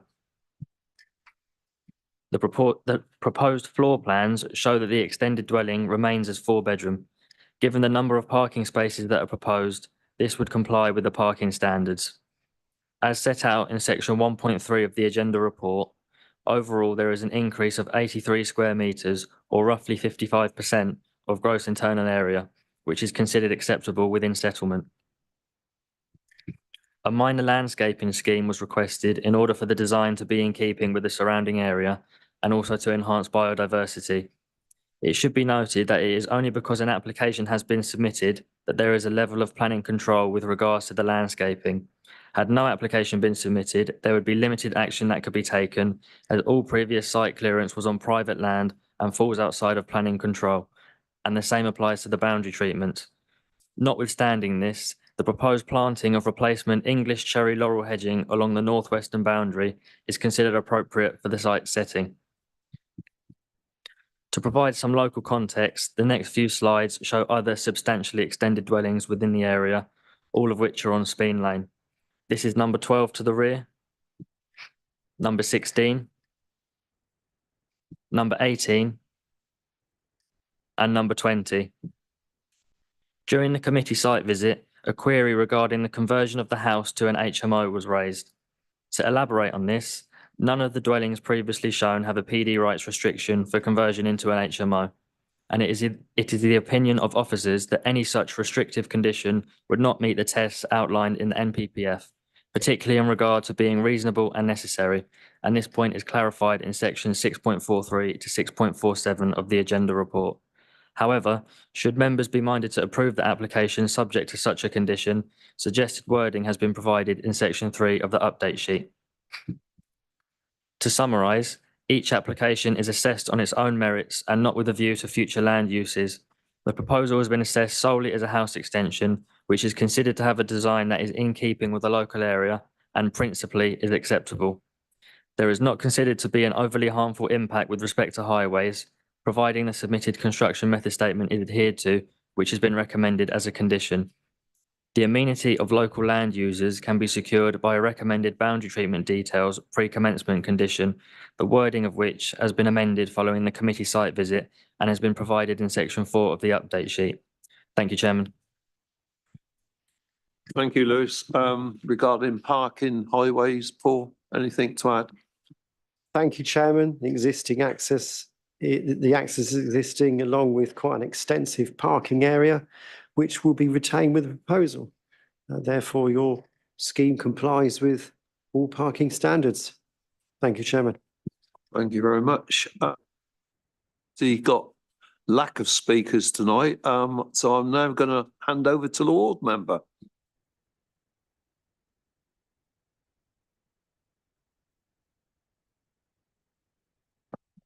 Thank you, Chairman and members. I'll try to be really quick, but I would just cover some of the points from residents because they couldn't speak today. As someone said, community is it's not just a geographical area, it's the heart of the people who live there. I strongly believe in this because this example is being shown in today's application exemplifies the strong sense of community within the Speen Lane, where residents have got together to not just raise objections, but to take part in the process all the while. It's been 6-7 months now to provide constructive constructive commands to the officers and board members to us. They've been engaging us with all the comments. While a development like this typically wouldn't generate significant objections, this application has received considerable feedback because of its history and the nature of the conversion, which we have seen from the officer. This highlights the importance residents place on the maintaining the character of the neighborhood, which we have seen from the site visit. So the initial application, as mentioned by the officer, submitted in September 2023, proposed converting a single family home into an HMO. This generated over 120 objections. So that includes the entire Speen Lane. So you can imagine, like I said, the sense of community is prevail in this. So that applicant subsequently withdrew the application before any decision has been made. So they realized that the importance of that and resubmitted this as a conversion into a two-story extension. We believe this is the same for single family dwelling, but we don't know the real intentions of it, but we take it on a face value. While the revised application has addressed the HMO part, some residents have raised the considerations, which I will put down as below.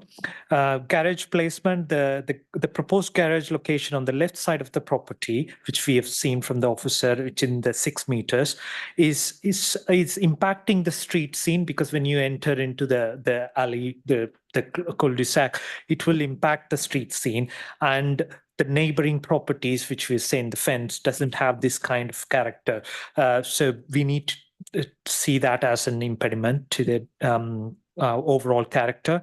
And then in the site itself is just for the single story, the rear extension, there is a potential overdevelopment, and you need to see the neighboring houses 12, 14 and 16 have the impact on this kind of overdevelopment because of the rear extension.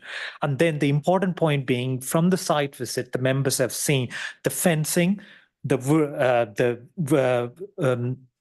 fencing, wooden fencing and the wall has been completely taken down, and it's such a dilapidated condition that it needs to be addressed. And I think the officer recommendation is quite clear on this. So while we are reviewing this application for conditional approval as per the officer recommendation, I would like to request as a board member to this committee that this committee seriously looks into this condition and impose this condition of installing a new fence with a wall and planting of mature hedges along the left side of the properties in accordance with the other properties to this site, and then making sure before the commencement of this development, and then maintaining of these hedges and not trimming down the hedges to make way for more developments in the site. So in conclusion, simply, I want to address this committee to ensure that the overdevelopment aspect on the fencing aspect is taken care and imposed as a condition before the start of the development. And yeah, thank you. Any questions? Thank you. Questions? Right. Councillor Williston. Yes, very briefly. The other 3 houses in that little close, I think, have all been extended as well. Do they? None of them have garages. I think they have garages. I think they have. No new. Right. So if you see Councillor Williston, the number 10 has a garage, which is already built. What they're proposing is an additional one on the left side of the property. Okay. So that is where the left side will overlook the other properties in that there is no garage facing the road. So that's what I mean. Like, this is kind of a unnecessary development. Their garage is unnecessary, I think. Okay. Okay, Councillor Dick. Thank you, Chairman. Neither of us are builders, but I think, and I was at the site meeting, and it was very, it looks dreadful, doesn't it? But as the officer has said, without a planning application, there's not much can be done. So the officers were clear that the wall, the hedging should be restored to pristine condition. Did you say before they start building? Because that doesn't make sense, does it? Yeah, that's what I presenting as a board member, because the reason mentioned was, if you heard from one of the residents, is it's been like this for over 8 months now. Sure. So there is a reasonable suspicion that the property will not be built to what is it now the intended for, because it was an HMO, there's a business case, but we are not going into that aspect. So the suspicion is the building site will be taken up, and then this kind of some development will happen, and the fence will be left off. There will be no fence wall, and it will be in this state for foreseeable future. So that's the point we want to address. I think that's a reasonable expectation from the residents of Speen Lane, and then particularly the neighbors, to have that restored before a major one. But I fully understand what officers have mentioned in the site. I'm just saying, of course, they should have their wall in their head. It's just a question of when's the most sensible time to put it. Yeah. Sorry, I take your point, Councillor Dick, but you can see where I'm coming from. It's a reasonable expectation from the residents, so that's why I'm putting forward that. Thank you. Any other questions at all for ward member? No? Okay. Thank you very much. Right, members, we now move into question Lewis or Paul. Questions, members? Councillor Wollaston. I thought I'd get in ahead of Councillor Vickers and ask about cycle stores. There don't appear to be any.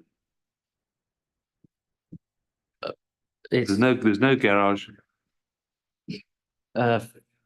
For a householder extension, we wouldn't necessarily, that wouldn't be something that we would sort of condition for what is in a relatively small scale proposal. Okay. No. Okay, Councillor Wollaston, you happy with that answer? Oh, no, because I've been told over there there is a garage and I can't see where it is. There's a garage there. Exactly. There's an addition there. Just as a point of correction, the garage element has been removed, and there's no longer a garage that's proposed. That was right. Councillor Dick, you had a question. Thank you, Chairman. HMO was mentioned, and the officers went away after the site meeting and drafted something. I just want to query that really, because there's a paragraph in there which says, well, actually, we shouldn't really be doing that. We shouldn't really be imposing that condition. But if you really want to, we can, and here's the wording. And I just like a clearer steer on that. Should we or shouldn't we, really? Sorry. Liz. Yeah, it's the opinion of officers that to impose such a condition would be unreasonable and wouldn't meet the 6 tests. But if members were minded to approve it, we have produced suggested wording, but just to re-emphasise, that's not something that we would recommend. Thank you. Councillor Vickers. Sort of on that subject, I always thought that HMOs were a different use class, but has this changed? I know there have been changes in the use classes order, so maybe that's what came in. But it is still different in housing terms, isn't it? Isn't it in housing law, or there are various changes that apply? Right, Deborah. Thank you, Chair. I can clarify that point. Legislation that did change a while ago to differentiate between small HMOs, which are class C4, and there's permitted development that allows changes between C3 and C4 without planning permission. But that's a small HMO is classified as up to 6 residents, unrelated people. Anything more than 6 would be classed as sui generis, so that would require planning permission. Thank you. Okay, thank you, Chair. Councillor Abbs. Yeah, a very quick one about appearance, because we are allowed to reject things on appearance, and we have a whopping great big flat roof at the back. I don't think when we're panned around the image you show, I don't remember seeing many other flat roofs. Is that not a reason that if we were so concerned that we could quite happily reject it on an appearance base if we wanted to? Ordinarily, we would not necessarily seek for flat roof rear extensions, but it's 4 meters deep and 3 meters high, so it would be categorised as permitted development. So the applicant would be within their rights to build it, and they wouldn't have to actually submit a planning application to do so. So appearance doesn't apply as long as you're small enough or low enough, I should say. It's a viable fallback position in this instance. Okay. Yeah. Yeah, I think that's in the report already. I just want to get clarification. Okay, all right, councillor Hooker. Can I go back to the HMO? Did you say there, Ms Ibsen, that if it was 6, they wouldn't require planning? So in fact, I think was the first application for 6 and they applied for planning. So if this goes up and they do change the use to 6, there wouldn't be a need of planning. It would happen anyway. But does it affect the parking requirement over and above what it is now? Yeah, thank you, Chair. The previous application that was withdrawn was for more than 6, more than 6. So the permitted development rights that would be intact on this property, if members weren't minded to follow, if you were minded to follow our advice and not put on the restrictive condition, then yes, it could change to up to a 6 HMO. And in terms of parking requirements, I've taken advice from Paul Goddard on parking requirements for HSI. I can pass over to Paul to answer that question. I can. Thank you, Chairman. Thank you, Deborah. We don't have any particular parking standards for HMOs, but we do have quite a few appeal decisions over the years. And as a rule, we therefore apply about half a space per bedroom. Because of the lower car ownership for HMOs, just per someone just living in a room. So if you had 6 bedrooms in an HMO, that would require 3 spaces. You already have that within the site. So the answer to your question is no, it wouldn't change the parking requirement. Thank you.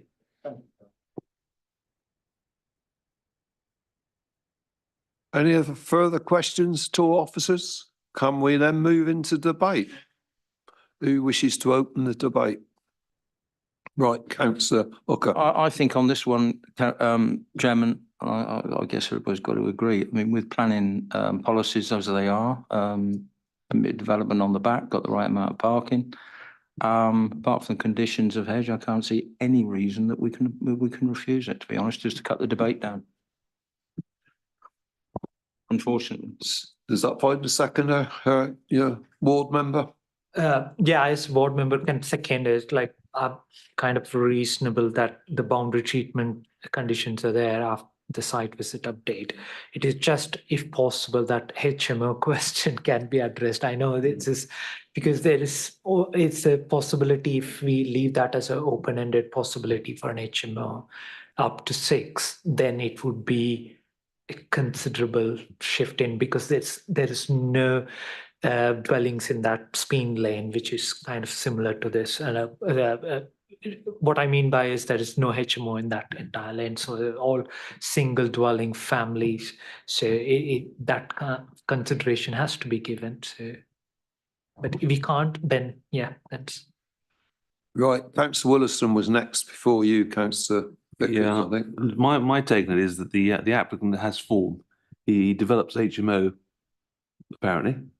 And I just think that's appropriate for this location. So I would personally like to see the suggested wording from the officers put in as a condition.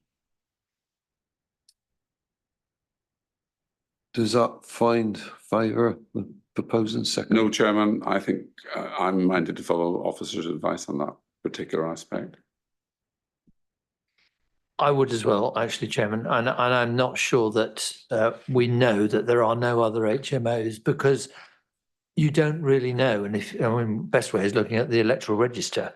You see half a dozen names of different surnames, and it may be a family dwelling, but it's actually being used as an HMO effectively. So I don't think we could actually defend that condition, but in other respects, I'm happy with the application as it is. Could I, unfortunately, slip it? I guess it's we might lose, but how much do we lose? Do we get costs awarded against us if we put the words in against officer recommendation, or does it do no harm to put them in and just puts a small barrier in place that they have to argue against? Oops, sorry, Denise. Apologies. Did I jump in front of you? You responding to that comment, councillor Gaines? I disagree completely. I think we shouldn't put that condition in. I think any house in Speen Lane could potentially in the future turn itself into an HMO. And why should we disadvantage that particular house just because we feel that they might in the future turn to an HMO? It doesn't seem fair, to my mind. Thank you, Chair. You happy? You're happy? I was just asking, the question was, what harm would it do to have the words in there? But yeah, there you go. It's not fair. Thank you, Chairman. I think that the point about Councillor Gaines says the fairness is kind of addressed by Councillor Williston. There is a kind of the applicant has an history of HMO, building HMOs. So in terms of Speen Lane, what we want to highlight is as from I'm from the Speen Parish as well. So we Speen Parish know very well the area, and the Speen Lane doesn't have any HMOs. That we can confidently say that one, Councillor, because in terms of fairness, I think the fairness is an angle which we need to look at from the dwellings on the entire Speen Lane stretch where they are family dwellings. In fact, the neighboring property is having children. So in terms of future developments, we need to look at this fairness in terms of other residents, where it would be fair for them to have a HMO as questionable one for future, open-ended, where anyone can come in and put an HMO for up to 6 when the original application for a rear story extension. So that is what the point is. I think I agree with Councillor Williston that going by the nature of the applicant, what they're doing at the business, we can put as a guidance here. I agree that it cannot be statutory, but we can put at least a guidance to say like this cannot be HMO. So that's my view. I'm very uncomfortable with that. It's demonising people who live in HMOs, to be honest.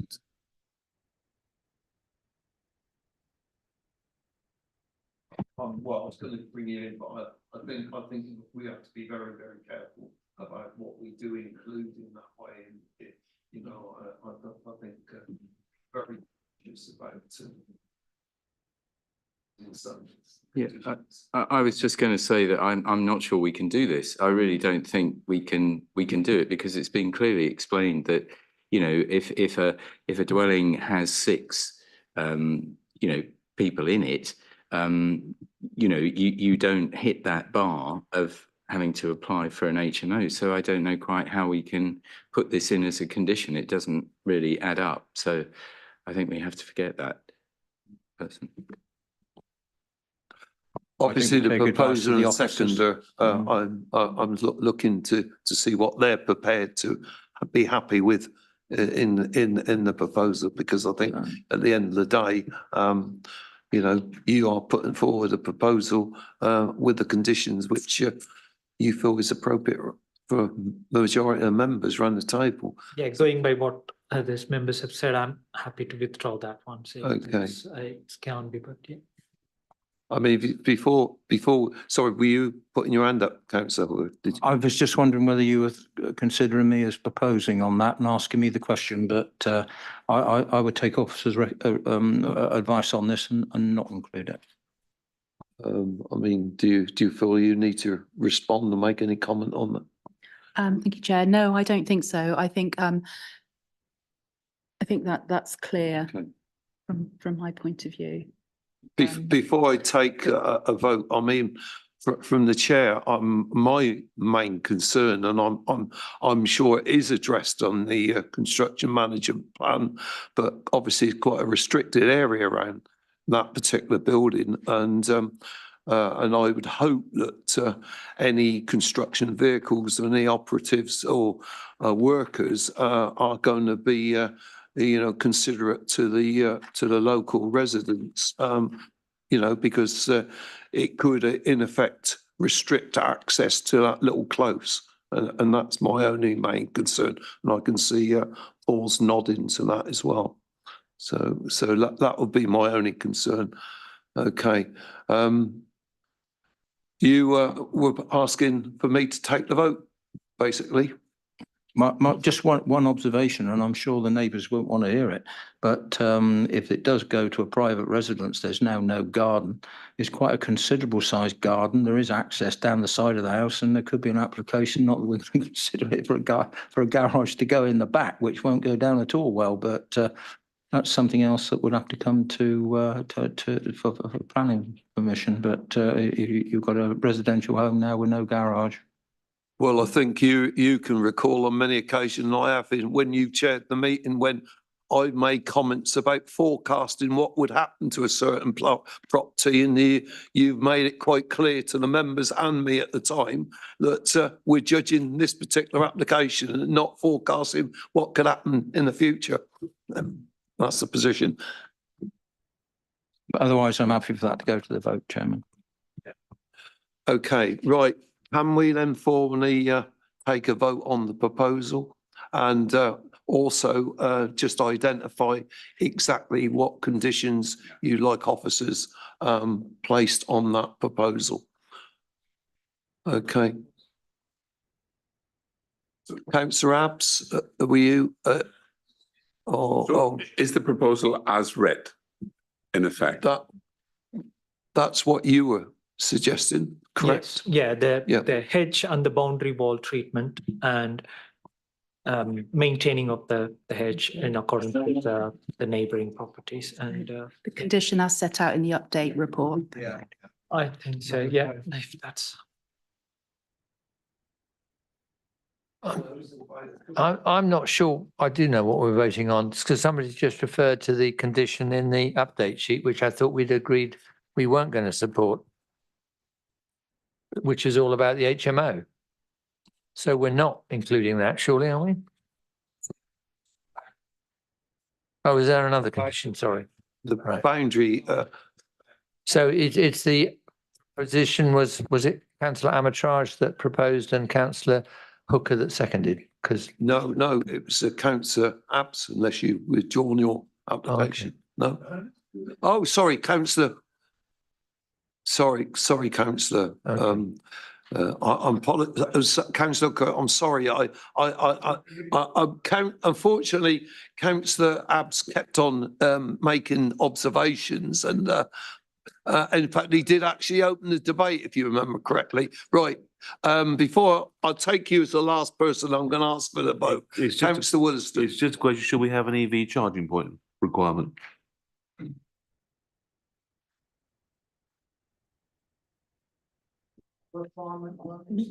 Chairman, again, this is not normally a requirement of an extension. Okay. It's my advice. Okay, I think that's quite a clear steer from the officers. So everyone in favour of the proposal? I think that was Nem Khan. So thank you very much. At 22:15, we've actually considered three applications tonight, which is one more than what we've done in the past few meetings. So and all I would say to you members is watch your space, but I think we might need to look at some dates for extra meetings to consider some of these other Not before applications. July the 4th, please. None between now and July the 4th, please. Oh, we're all busy. You're not going to be busy after this.